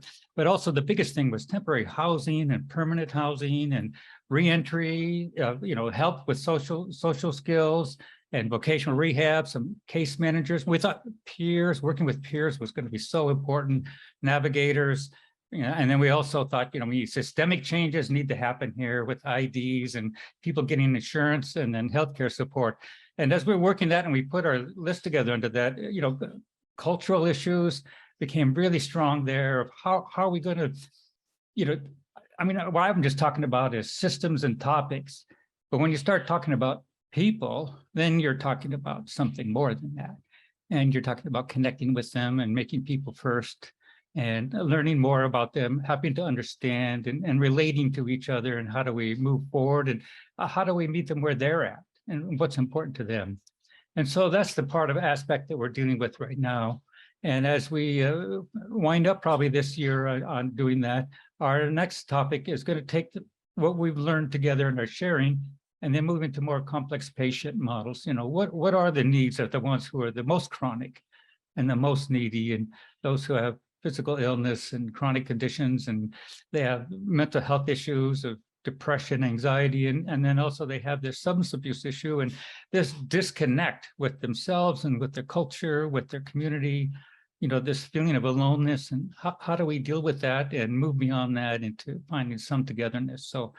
So that's our next aspect. And we would welcome more people, because this is just before we were structured, and this time we're just really open. I mean, Kathy has been really great, is supporting us, and we're just becoming to this openness of no judgment and just sharing. We need more people with more views coming together, and that's where we're heading now. So it's really open for a community, and invite you to participate, and your voice would be welcomed, and I believe you'd have a lot to contribute. So please join us. Thank you so much, Alan. I feel so grateful to learn more about Workgroup 1.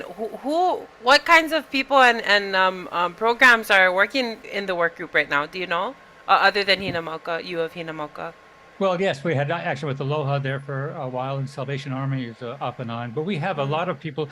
A lot of them are just community members, family members who are there. We also have insurance companies there, and they're sending their folks because they want to know, how do we contribute to that? We do have a lot of criminal justice folks there who are trying to offer suggestions for what needs to be changed. And Kathy Faji'i has been a real leader with that. We have even some public safety people. But in large, we just have we have a lot of doctors from UH, and what we started with was some folks who had a more Native Hawaiian focus, and we don't have them anymore. And so I'd like to change that, and that could be because at the beginning we were heavily structured, and now that we're not so structured and we're open to do whatever it is the group would like to do, that we'd like to have that return and go forward. Awesome. Let's get a round of applause for Alan Johnson, everyone. Thank you so much, Alan, for sharing.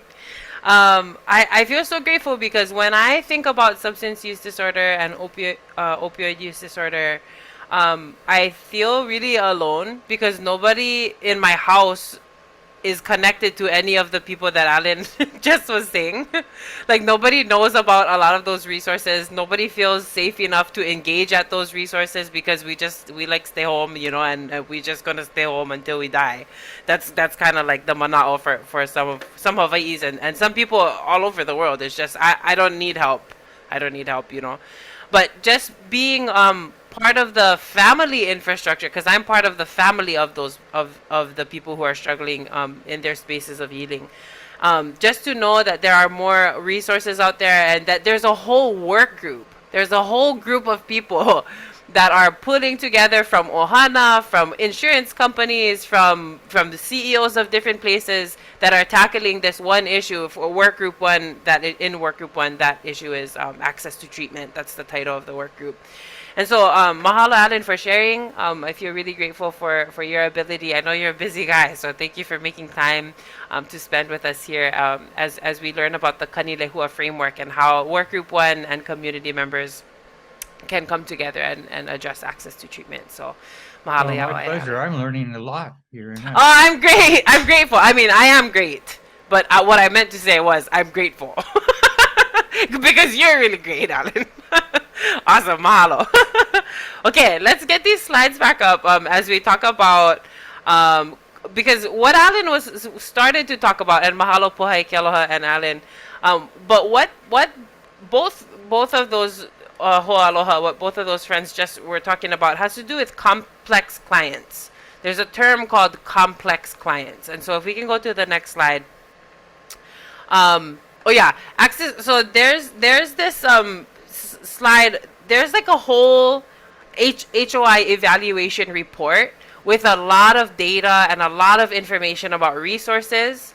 There's a lot of information about behavioral health integration services, depression screening, drug management programs, medication therapy management programs, and all of the things that you see in this slide here. The Hawaii Opioid Initiative Evaluation 2021 evidence-informed strategies provide insight into how managed care organizations address substance use disorder for complex clients. And so we see that word complex clients. We can go to the next slide. Oh, wait, should I go to the next slide? Okay, what is the complex client? So anybody ever heard that term before? Complex client? What do we know about that? Is anybody part of work group 1 that has experience with I mean, aside from Alan, because Alan was talking about, Alan, you were talking about people who struggle through substance use disorder and mental health issues, and people who are struggling with recently being evicted from their previous homes in the incarceration system, or people who were recently released into the community after having been incarcerated. Alan, what are your thoughts about what a complex client is? I believe, it includes trying to meet them where they're at. So many people have so many issues. I mean, including the folks have diabetes is a really big thing. About 50% of the people had diabetes, and they just weren't getting treatment here because no one can handle that you have a physical illness. So so what a complex patient means is you have so many issues and such a chronic condition, you need more than just one helping hand. You need a lot of helping hands. And you have to help in many different ways. There's just not one thing can do it. Not one doctor, not one treatment person, not one aspect of it. The psychological, the social, the cultural, all those things come into play that in order to make a difference because they have been so alone and so broken up from everybody that they've become into a really serious conditions. And this teaches us that we can help those people and we can come together to do it, but we have to come together. Yeah. Mahalo. So what I'm hearing is that complex clients are people who are struggling with more than one issue, which means they'll need support from more than one institution or more than one program or more than one service. Does anybody else have any mana'o about complex clients? Anybody have a different definition or just any thoughts about that? Ku'ulei, can I just share? I'm kind of a dinosaur, working in the field, working with people that nobody wants, people that can't get into treatment. And my best practice is loving them until they can learn to love themselves. And if you want to get into a more specific definition of that, it's also what Alan and folks are working up, identification, doing a complete assessment. And some of those things are not in intake forms or were never in intake forms, so they could never get the whole person. So just like saying, if you go into treatment and you were lucky, because maybe you weren't so complex or for whatever reason, you had support, love, whatever, you made it.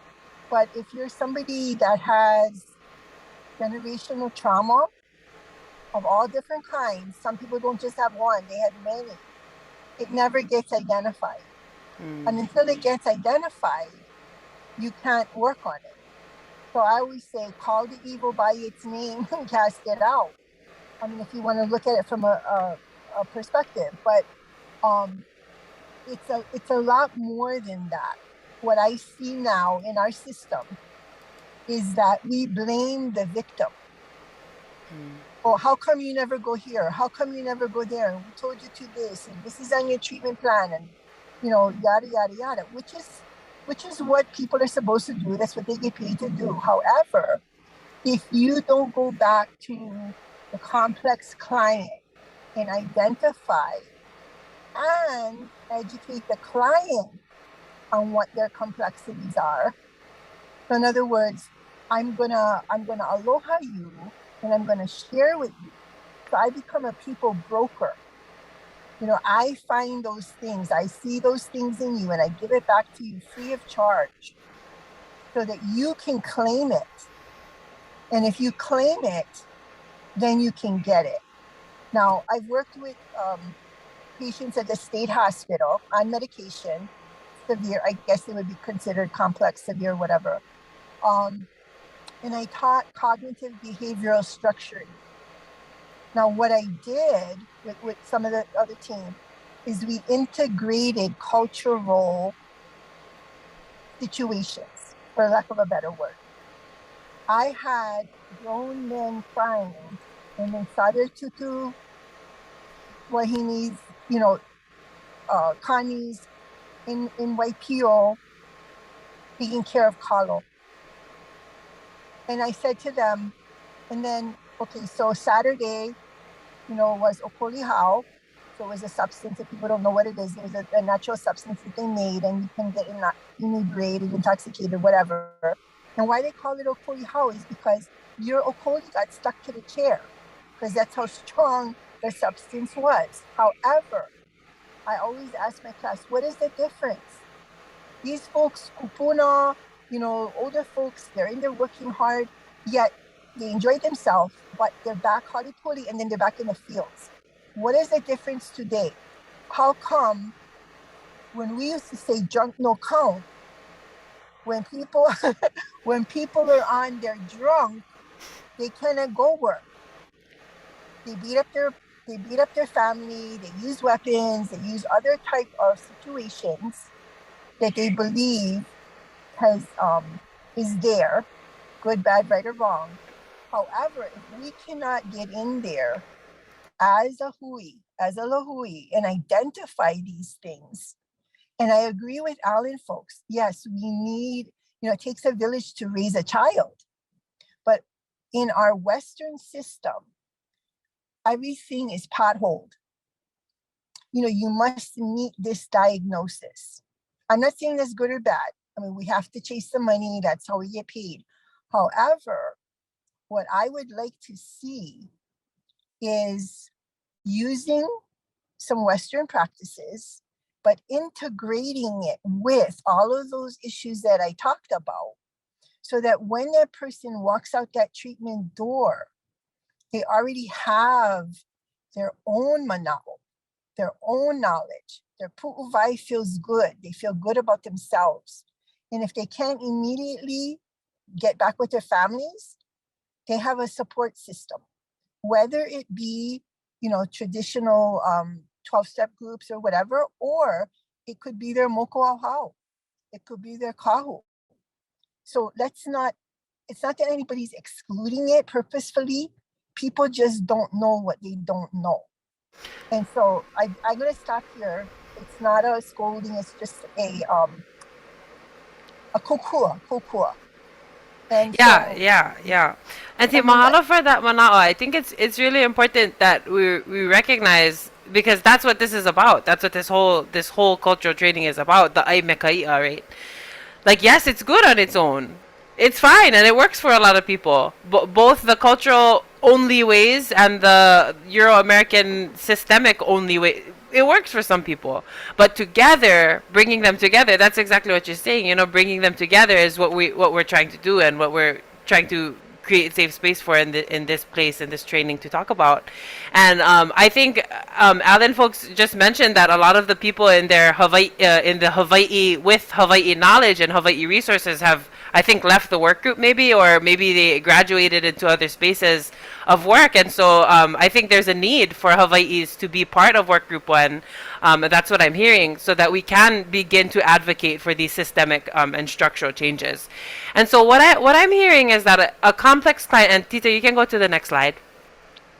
A complex client is someone, can be any individual who is experiencing more than one disparity. Already, that's like most of us. Because usually most of us, we don't only have We don't only have a broken ankle. We have a broken ankle because we fell down our broken stairs that was broken because we didn't have enough money to fix the stairs. And we never have a job to have enough money, and we never have a job because we was in jail. And we was in jail because we was having some issues with the domestic violence. It was the domestic violence because the anxiety, and the anxiety because the diabetes. I'm telling you, that's a real case study right there. That's a whole case study.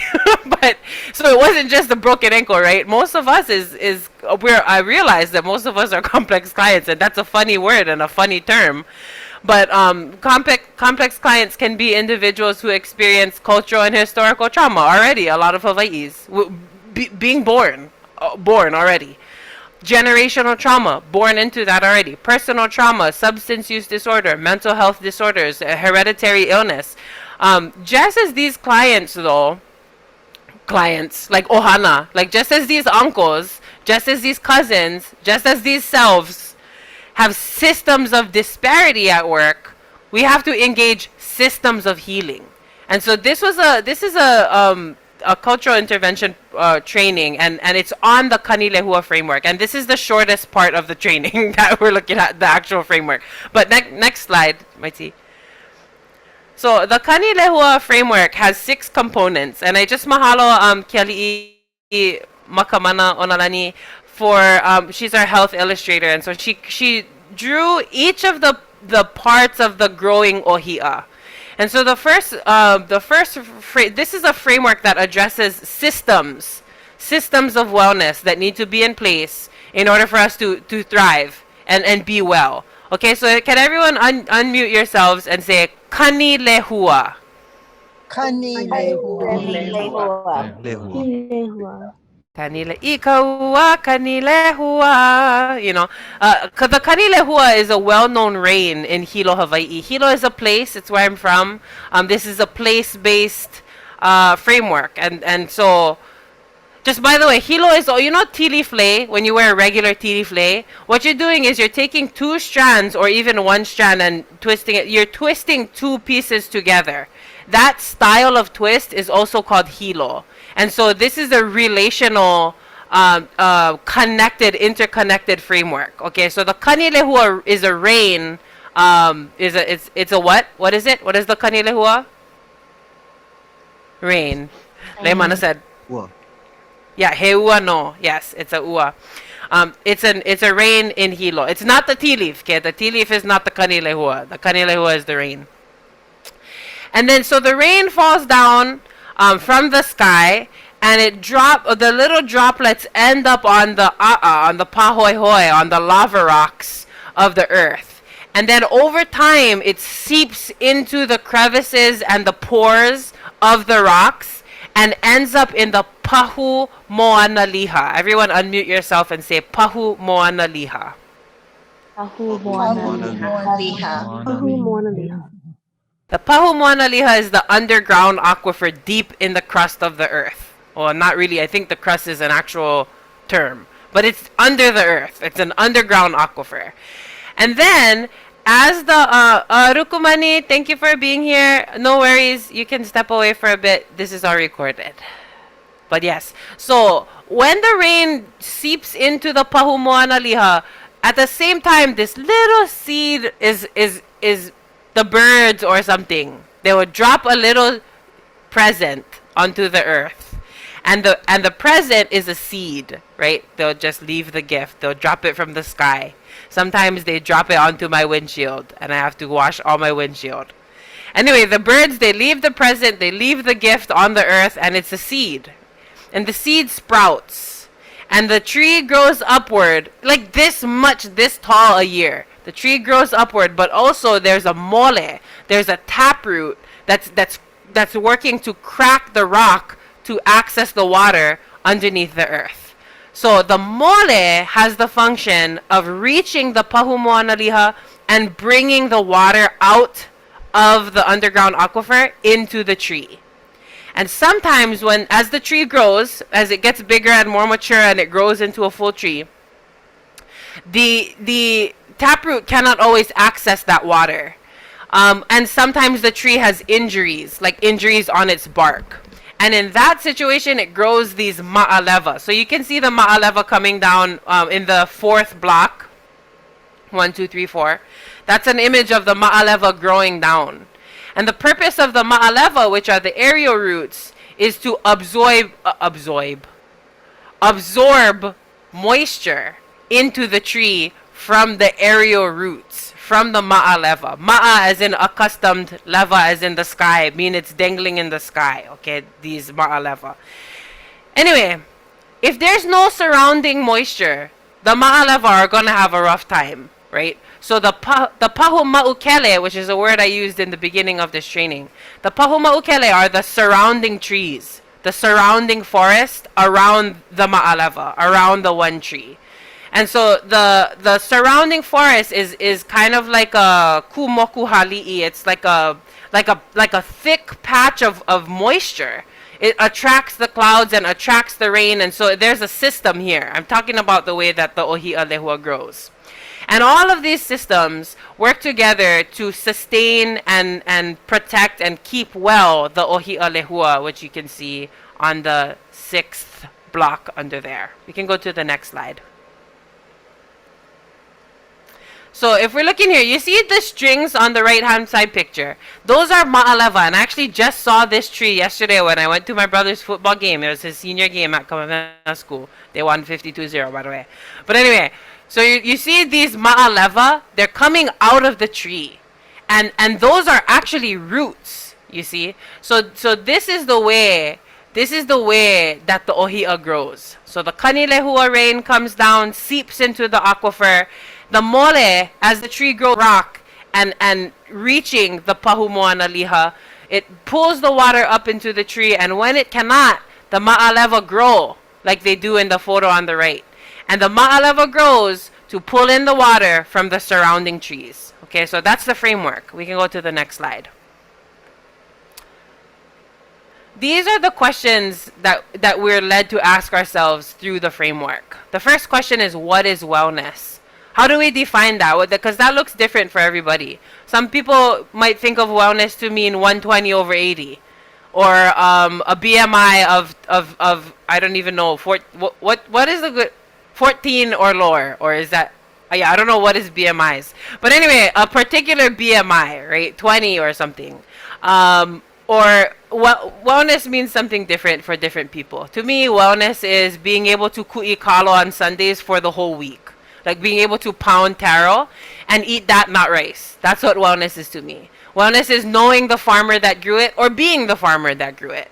It's being able to offer pa'i'ai, that traditionally pounded thing, at all the community meetings I go to. That is wellness to me, right?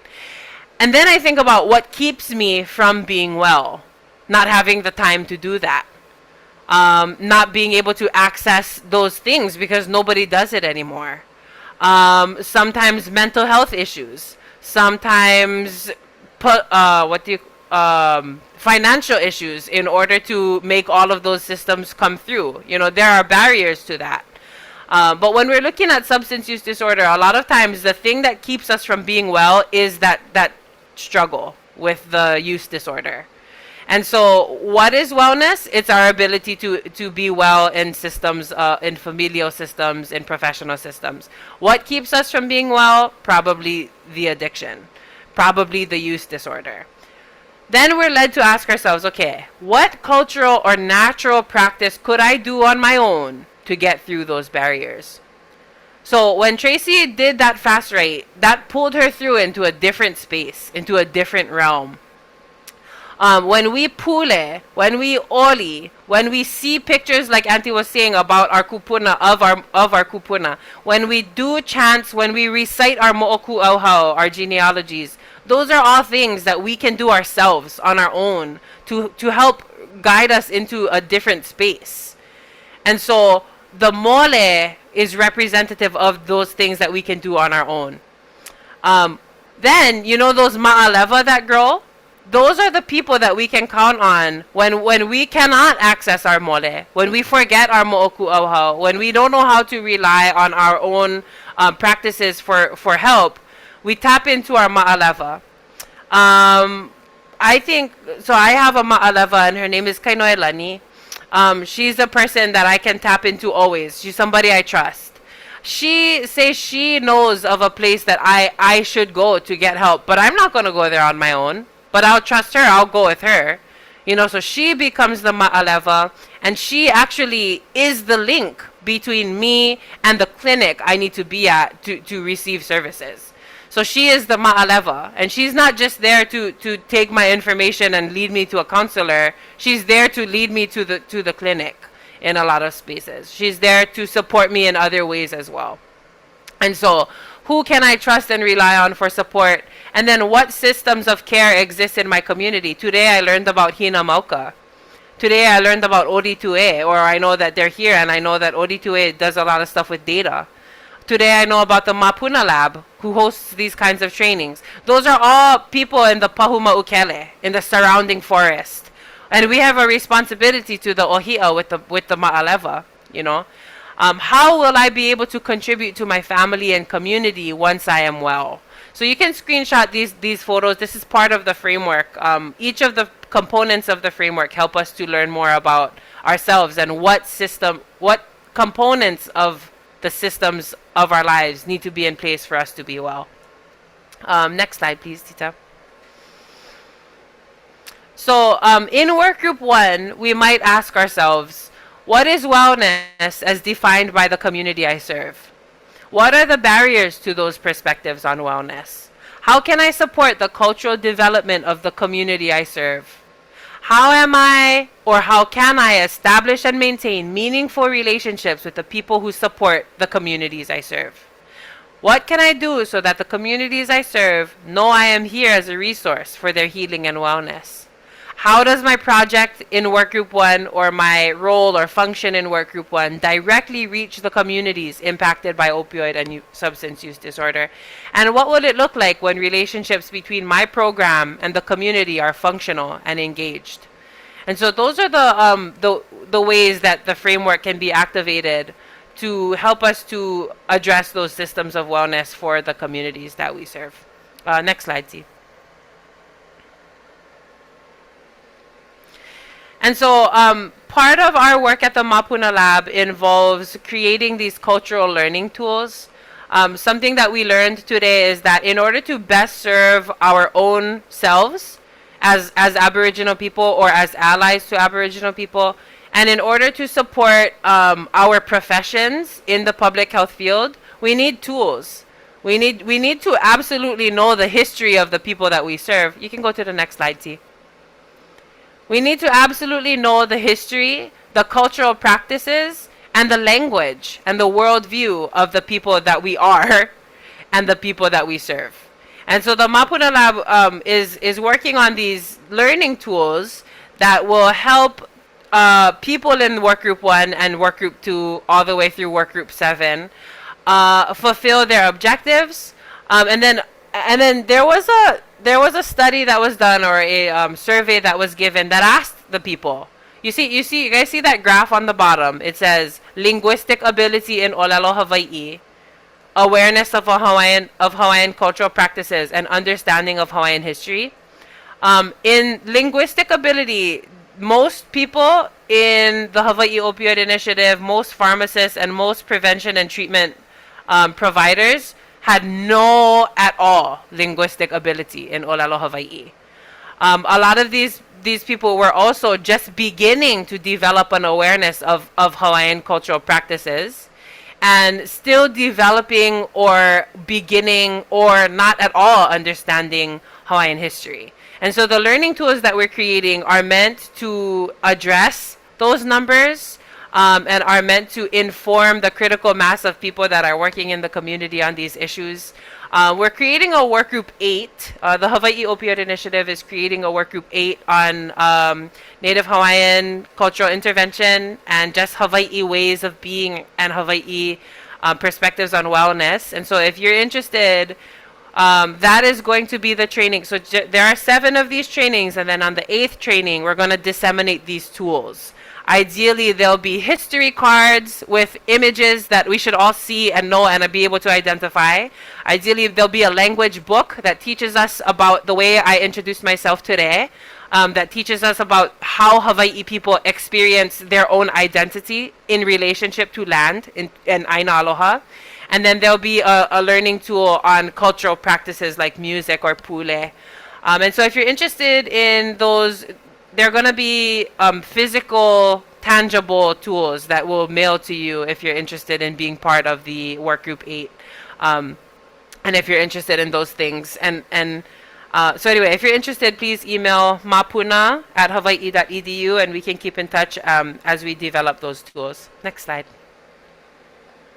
Okay, so here we are at 2 o'clock exactly. And so if you have to go, no worries, and mahalo for being here, but we're just wrapping up to make sure that we accomplished the learning objectives of this training space. And so ideally, this is culturally safe space. So can anybody raise your hand or not and just unmute yourself to share what are some components of culturally safe space? So what is different about this space here than maybe another different training space that you might have seen? Anybody?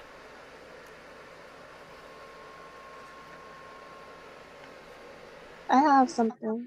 Yeah. Being able to share and being comfortable and feeling safe enough to share in a space as your whole self. Yeah, bringing your whole self and being comfortable to do that.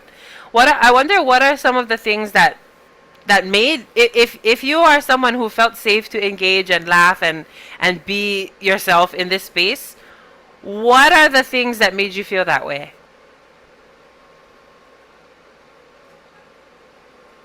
For me, it was the real deal. You know, hearing, seeing, I mean, we can't touch it, but we can feel it. You know, the olelo, the music, the humility, all of the cultural values that we try to live by, you're actually bringing it to the screen. I hear music, I hear cultural values, I hear language, I hear olelo.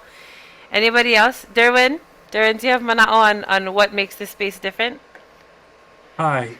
The only thing I would share is not having the elements.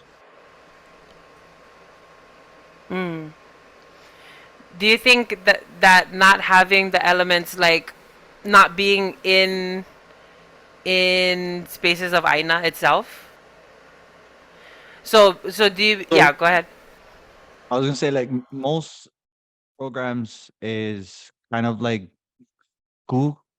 or I don't know if I should say it, like jail. Sometimes you closed four walls, and so you kind of losing that connection to Aina when, I guess, allowing them to be open and feel safe, because we're allowing Aina to be a part of the healing process as well.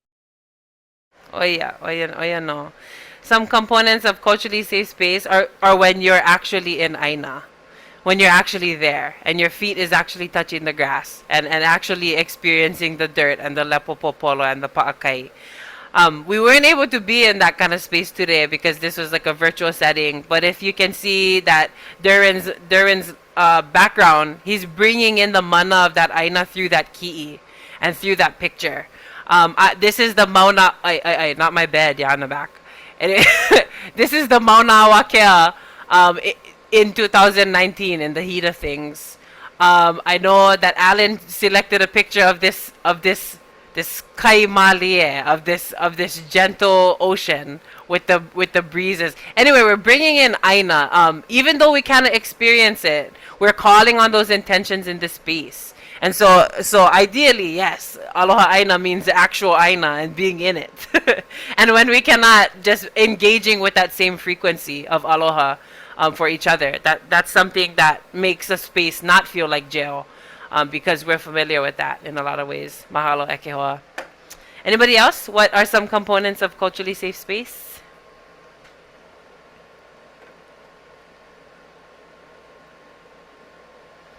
Maybe one more.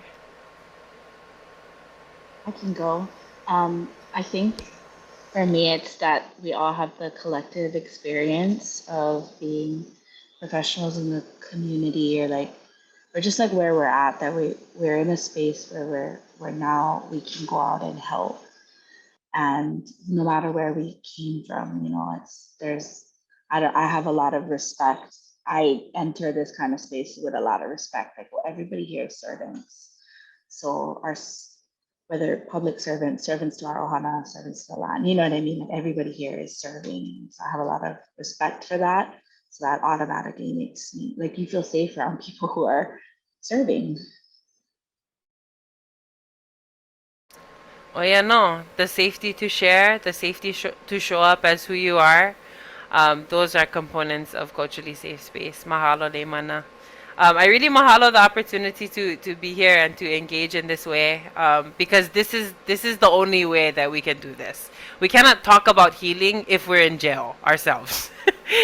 I mean, not literally. I mean, well, yeah, literally, but I mean, when we're in spaces of fear and unwillingness to engage, and you cannot just be yourself and talk how you talk and laugh and be who you are and show up and oh hey, I never see you a long time, that openness, that connection, that's part of what makes it safe. So yeah, oh yeah, no, that I think we've accomplished that objective, to understand different components of culturally safe space. That's what is immersive about this thing. Is if I was here and just I didn't have any visceral understanding at all about Hawaii people or what we do or how we work, it would be really difficult to create that safety. But yes, next slide, please.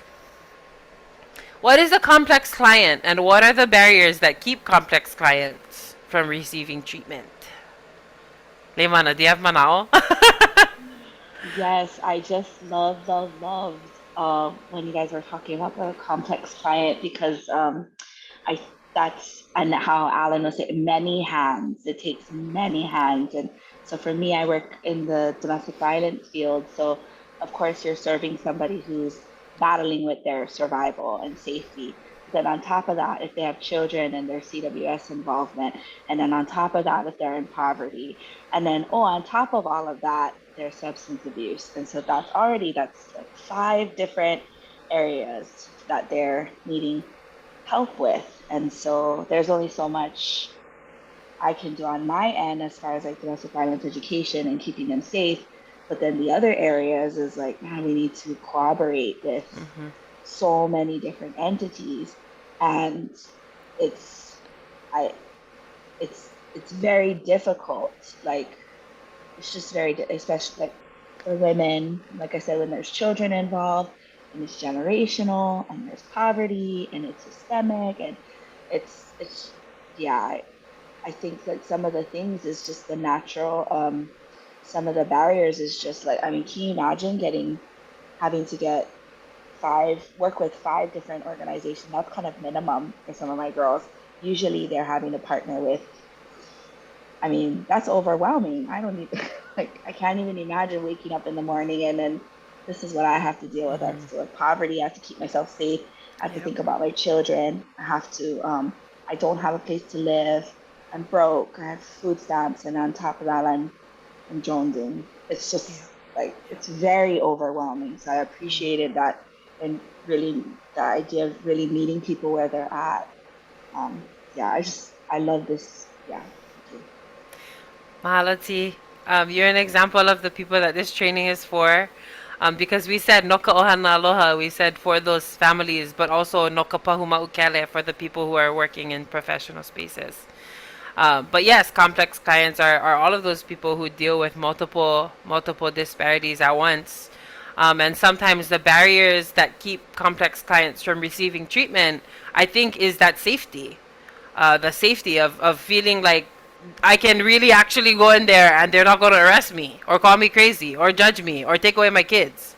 Like that whole piece of it. Those are the barriers, that lack of safety and the lack of relationship. And also, I think, anybody else have any manao on some of those barriers? Tracy, I see that you took your camera on. Oh, Edward. Aloha, Edward. Hi. I would say time and rapport. Especially working, I work with kids or young adults. So it's, kids always, or young adults always think they know everything. We've all been there. We all thought we knew everything. So, you know, having to build that rapport and help them realize, hey, it's okay to feel something. That you don't know everything. It's okay to be vulnerable, and yeah, we all need help at one point or another in our lives. So, yeah, that's one thing for sure. And then time, because you got to break down those walls for them to create a new foundation to build them back up. It's just my 2 cents for today. That was $1 million, Edward. Not just 2 cents. Thank you, because that's what we're talking about. And you know what? We're supposed to. This is a good example. There's just a few more slides, but we're supposed to be ending at 2. The flyer said 2. But I think what Edward is talking about is, yeah, okay, we said 2, but we just need like 10 more minutes. Can we just spend the 10 minutes? Dang. Some of us need just 10 extra minutes, not 10 extra days. So thank you for those thoughts on complex clients and those barriers, Edward. And thanks for being here and put it on your camera. I appreciate you. Yeah. Thank you. Mai kai. Next slide. Derwin, manao. I just wanted to share this because I was part of this program. It's called Law Enforcement Assisted Diversion. I think they started in Chinatown on Oahu, and they did Kailua Kono over here. And so one of the things that I did see was, because a lot of times we try to meet them where they're at, and we try to find out what is their needs and how we can help them meet those needs. And quite often, just the basic needs in itself, we always end up running into roadblocks. Like, for instance, waiting for DHS or housing. It's really, really sad because majority of the people that I've worked with, one of the biggest things was housing, and we couldn't provide that to them. So giving them a safe space to find healing or to build trust and rapport, we wasn't even able to fulfill that, no matter which services that we might tap into. And a lot of times there's a wait list. A lot of the providers are understaffed. So when we talk about time, it almost feels like we don't have enough time to give to our clients sometimes. So I've been seeing a lot of that happening. So I'm not sure if that makes sense to any of you guys when working with clients. So. Yeah, definitely. I don't have any clients, but I have a lot of cousins. And they require a lot of time that sometimes I work really, really hard to afford, so I hear what you mean. So yeah, I would say that time really actually literal time, not because also if you make 2 extra hours for one client, what does that mean about the rest of your clients? What does that mean about what time you go home and take a bath? What time so really, just like that's a complex barrier. It's just not just time. It's like the infrastructure that will allow you to have that time. So kako'o, I mahalo that. And to everyone putting your manao into the chat. Yeah, housing, food, water, basic needs. Just not having basic needs. That is a huge barrier. So mahalo, can I add something in there? Yeah, one of the things that has been I don't think I would have been able to put this into words earlier in my career, but I definitely know now, is that most of our complex clients are our people. And so we are trying to get them to interface with a very Western way, right? And so everything, the system, the applications, the computers, right? How you can qualify here, even if you're $1 over in Medicare, you cannot get insurance here, or you cannot get food stamps. It's very not like how we are all raised, right? So I used to work as part of a team called an assertive community treatment team, individuals coming out of Kanilehua Hospital. And sometimes it's really just about being real, right? This is where we're at. I see you, right? And also letting them know that struggle you go through as a provider, trying to interface, to translate, to crosswalk, to bridge, whatever it is that you do to get them what is necessary to just have that basic needs, feel safe, feel secure.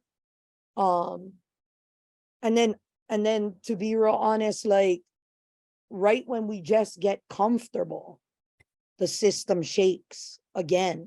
And change is inevitable, but where do we lose each other? Like we're all part of this net. And when people retire, like their resources go with them, but to where, right? Like they're still part of our community, right? And so it's really about everything everybody said. And then just, you know, being able to sometimes as providers be as vulnerable. Like I've straight up told people like, this sucks. Like what Derwin said, like you trying for hunt for the food, you go to pantries, you go to food bank, you know, like there's a shortage, right? And at this point, you got to call in some other reinforcement in the community. And just being able to be in that space with them, that what you're going through is real. It sucks. Good, bad, and ugly. I'm going to try my best to be here, right? And just stay a while, right? Stay a while. But yeah, that's the manao. Mahalo ya oi. I feel like, because there's this question, like, what are the barriers that keep complex clients from receiving treatment? What I'm hearing is that there aren't the systems in place to malama them holistically. Maybe we're struggling to find food, and we're struggling to find support, and we're struggling to find counselors, and we're struggling to find housing, and we're, you know, but if we look at pre-1700s, we had housing, you know. We had support, and we had food. We had a lot of food. And we had a lot of knowledge on how to access that food. You know, so I think part of the barrier is that our original and aboriginal systems have fallen into places of dormancy. And we don't remember how to fish, and we don't remember how to get our own food and be in relation to Aina in a way that can sustain us as a people. And then we don't know how to support each other in a way. Like, can you imagine if there was a kayaulu, if there was a community of people who were fishers and who ku'ikalo and who malama ohana and do ho'oponopono and do actual lomi and do mo'oku auhau and do pule and do oli, like these whole systems in place to malama. And all you gotta do is go there, and everything is, there's already the system, you know. So I feel like part of the solution is to support Aboriginal infrastructure, or to support older ways of doing things, like Duran was saying, to actually connect to Aina, to go back to the source as a resource, like Pohai is talking about in the chat. And so mahalo yaoi, because how difficult it is to work in these systems, and we remember the importance of kaho'o Hawaii ana o Iamau systems, like the Hawaiian-ness, like to really integrate Hawaii ways of care and Hawaii systems, structural systems that can impact great change. I think this is a conversation that I really mahalo, and I think we should continue to talk about this, because it'll lead us into conversations about how to pick opihi. It'll lead us into conversations about how to throw net. And it'll lead us into conversations about different varieties of kalo. And so I just mahalo everyone. There's a couple more things that we have to go through, just like the closing pule, the evaluation slide. And there's one more question for us. And again, if you have to leave, please leave, and we'll forward you the recording. But I'm going to stay on for a little while after too, in case anybody wants to kuka. Joshua, mahalo to you. Hopefully I can connect with you more specifically about physicians and how physicians ought to malama. Thank you for being here in this space. But yes, next slide, please. So I was talking about the Kanilehua Framework and the ability to engage that framework. Does anybody really understand any of those components?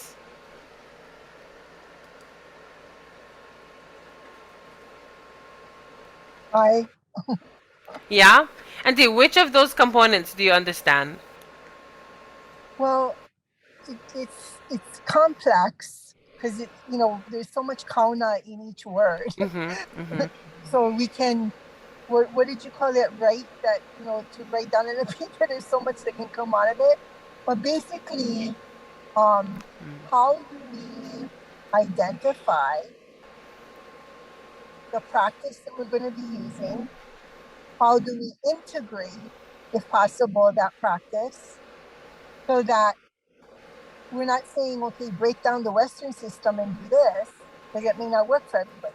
But how do we work like what we're doing today with a group of dedicated people that have experience in the field, that have aloha in their pu'uvai? And to me, that is the mea ai of what we need to go forward. And I went from a warrior princess to gangster tutu just because I felt, and I don't work for an agency, I do stuff outside, but I felt that having been in the field, and I'm certified in all that, but my true aloha is to be a guest in someone's process, to follow what my kupunas have passed on to me, so that the seeds, just like the ohia, gets passed on. And I think those are different concepts. There's the visual, and there's the written, and there's the Western, and it's not that it cannot fit together. I think a lot of Casey and other folks, they're doing it beautifully. But the problem is it's not part of a system. And is the system going to be funded? But you know what? We have so much aina over here. We could feed the whole state. Yeah. So let's feed our people. With humility and aloha. And I just thank everybody that's still in the field struggling. Please take care of yourself. I'm a Lomi practitioner. Unfortunately, I'm on the Big Island, but you're always welcome to come. And I'd love to kukua. Thank you, Auntie. I think the lomi aspect in itself is part of the ma'aleva, or even the pahu ma'ukele. It's that piece of ourselves that we need to go to somebody else in an intimate space that they'll need to help us directly. And then also, if like a massage clinic would be the pahu ma'ukele, would be like an outside institution. And so I saw in my private messages over here, somebody mentioned ma'aleva. And so I guess the question is like, so for somebody who just got out of jail, somebody who was struggling with mental health issues, somebody who is trying to get back to their ohana, how can they use the Kanilehua framework? That mole piece has to do with things they can do on their own. What might that look like? Does anybody have any thoughts on that? Ku'ulei, I mean, I'm a little different, and I don't want to take up all the time, but if I see the situation like Darwin and I've been across that in my career. So I believe my job is a marketing specialist. So I'm going to pull out from what I see, what you shared, what's in your mokoha, what's in your ohana. And if you're a levaya, or, let me get you or help you to that point, because that's a skill that you already have. Yeah. And if I can feed your spirit, not I, but I mean, if your spirit can be fed, then that's one little piece that will then open up. Yep. So lavaia, or like the fisher, the ability for somebody to go fishing, that's something that they can do on their own. That's probably something they learned from their parents. So that is part of the mole. So that person is now learning to include the lavaia-ness, that fishing, that ability to engage that old practice in their process of healing, in the system that will keep them well. So yes, the mole is what that piece of the fishing is. Does anybody else have mana'o about the different framework, the different pieces of the framework? So for example, this guy, I just got out of jail. I don't know anything, but I know how to fish. So I guess I'm gonna do that, But another thing that these ohana or these people are gonna need is support from ohana, support from close people. So what might they do to fulfill the ma'aleva piece, or to engage the ma'aleva piece? or that piece that is meant to be close to them. I think Ku'ulei, sometimes it's we will, encourage the discussion, maybe role play with them a little bit, because some of them might have to make amends, right? And the Ho'opono work is not short term, and everybody's got to be willing to step forward. But I think, like, I don't want to use the word replace, it's just surrogate, maybe is the word, but at the time, maybe the ohana's not ready. Yeah. So maybe our focus might be getting them closer to whatever is their spiritual connection, whether it's their church, whether it's, like you said, somebody that's a mahiai, or, that needs to get to the land to put their hands into the ground, because that's healing. But it's about making them feel that they're a part of that net versus, standing on the outside, right? And it's happening to me. Yeah. Right. And it's a different mindset. It's thinking, there's people around you in your life that you walk with when you're going through your addictive processes. And there's also people in your life that was always there, even in the addictive processes, that relationships maybe wasn't built to its fullest. Yeah. And this is that time. Right? Yeah. I think engaging the ma'aleva means growing the ma'aleva and not replacing, but healing those aerial roots so they can grow thicker and stronger. And so, Pololea, I think so, that when they cannot access their ma'aleva, they have to pull from their mole. And we as providers have to strengthen their ability to find what makes them strong inside of themselves, to facilitate these discussions on who they can go to. If not their actual family, then who? And then what? What systems? And that thing about the church, going to the church or going to the halau or going to, that's the same as the outside sources. So our job as providers and as people who are trying to help our ohana and help our clients in engaging this Kanilehua framework is not just to connect them to only those sources of outside resources that are available, because that's one part of the framework, right? But it's also to help them figure out and remember who they are and who they come from and what practices they come from. And if they never learned that as a kid, then try to find an uncle or help them to have these conversations that will help them to identify these older pieces of self.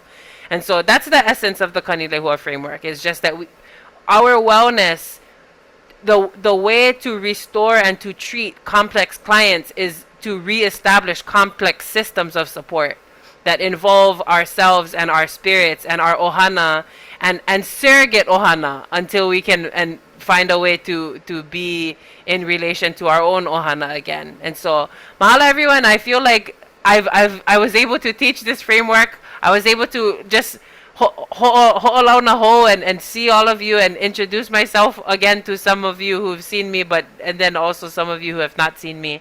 I forgot, get a couple more slides, but we can go to the next slide. Okay, yeah, because this is the closing piece and the next slide. And so if we can, there isn't any word except mahalo, the ha in mahalo, the alo in mahalo, the maha in mahalo. There isn't any word but mahalo to thank everybody for coming together in this work group 1 training. This is 1 of 8. Hey, cute your background, Auntie. So awesome, the heart sun. But anyway, I feel really grateful, and I really hope that everybody gathered something from this training. If not actually information about the framework, then at least something that feels good for you to take into the rest of your week and the rest of your month. But I want you to do me a favor and put in the chat or unmute yourself and share one word. Just not one sentence now. One word, or maybe 2 word, like a 2-worded phrase. Or just a short phrase to share one intention that you gathered from today's training on the framework. To share one intention. Open heart. Open heart. Open heart. Oh yeah, no. Ho'oku'ukaheva. Ho'oku'ukaheva. Let it rest. Oyano, ma'aleva, pilina, connection, humility, love, ohana, healing, pilina, roots, connection, understanding, safe space, learning, breath, belonging, gratitude, complex approach, complex solution for complex client. Yeah. Mahalo everybody, and I hope that you're able to take these intentions with you today. All of the attentions, but intentions today, including the mana. And so I'm going to close with a pule. We can go to the next slide, and I'm going to stay on for anybody who needs to kuka. But I just wanted to share the other dates. We can anyone from the team, if you're able to put the registration link. I know you all registered, but if you didn't click all the boxes, you can register again for all the boxes. The other meetings are going to be similar to this one in the way that there's safe space and healing. And these are the other topics of the trainings. They're going to be, like I said, similar. These are the dates and times. And we can go to the next slide. If you're free, and if somebody from the team can put in the chat both the registration link and also this link to the evaluation feedback survey, this would be really helpful. So I know, the guys from Hawaiian Airlines are like, please stay on the line to take a quick survey. And I'm like, bye, I don't have time for that. I gotta go. And so, but I'm asking you to please do this survey because it's going to really help us. Cultural work is something that's, cultural work in professional spaces is something that's just starting to happen again.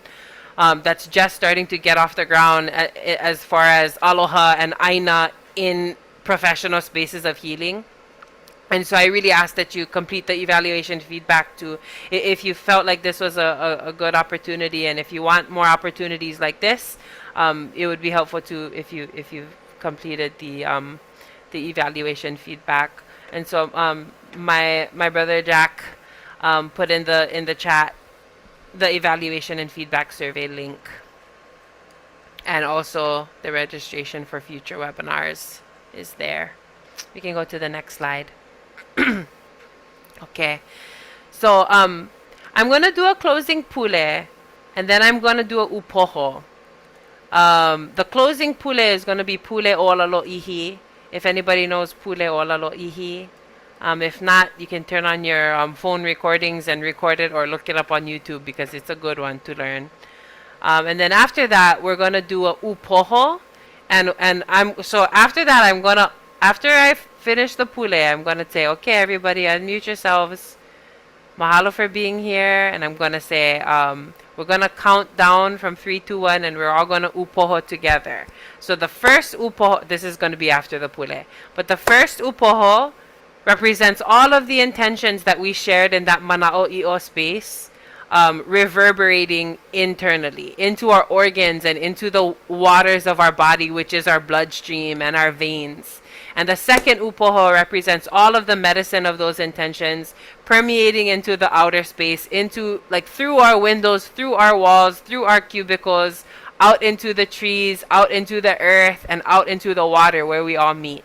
And so that's the 2 upoho, and it goes like that. That's what's going to close us out for today, and hopefully I see you again at the next training. But so I just want to mahalo each and every one of you before we close with this pule. Aloha to you, Ihilani and your ohana. Good to see you, folks. But first, I just want to, there isn't a slide with our pictures or anything on here, but I just want to deeply mahalo the Mapuna Lab. My name is Ku'ulei, and I'm part of the Mapuna Lab, who consists of Keali'i Makamana Onalani Po'oloa as our health illustrator, Catherine Burke, MPH, as our principal investigator. We have Caroline Caro as a beloved, she's a culture bearer. And Caroline, what is your official title at the lab? Research associate. Research associate. And we also have Sammy. And Sammy, what is your official title with the lab? I'm a graduate research associate because I'm a student. Graduate research associate. And then we have Marian Ano. And Marian, what is your official title with the lab? I think it's web developer. Yeah, we're like, I don't even know. Because we're all over here just doing the good work and doing what needs to be done. So I think some of us already forget some of our titles. But anyway, we also have Jack and Jack, can you unmute yourself and say aloha to everyone? Aloha, everyone. Thank you Yes. for coming. Mahalo, Jack. And we have Viana. Viana, can you unmute yourself to say aloha? Aloha, everyone. Aloha, Viana. And we have Kayla here. I think maybe Kayla's still here. Aloha, Kayla. So Kayla just turned on her camera. Kayla, if you could say aloha. Aloha. Yes, aloha nui. I think I'm probably missing other people on the lab. There are so many hands that go into making sure that we can have this training and that we can do this work. And I just want to mahalo each of you for the good work that you've been doing. As a culture bear and as the culture advisor of the lab, I just face a lot of frontline issues, and everybody else just kind of nalus with it. They just go along. They're like, "Oh, Kuʻulei, you never finished the slides. You get this thing is started in 5 minutes, girl." And so just everybody's just bearing with it. And so just deep mahalo to the team and everybody for the ways we've come together and made this training happen today and in the future. I'm gonna close with Pule Olalo Ihi. And then we can stay on. I'm going to stay on for anybody else that needs to talk through anything. Still amazing, that's why. Okay, eia no o Pule Olalo Ihi. O ka uola e ke akua e nana mai ka umau pula pula i o la kaniko aha umaga i ole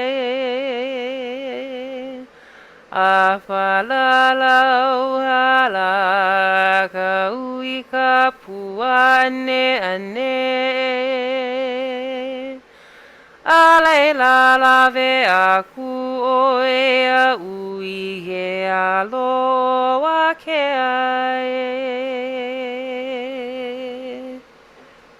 ke apu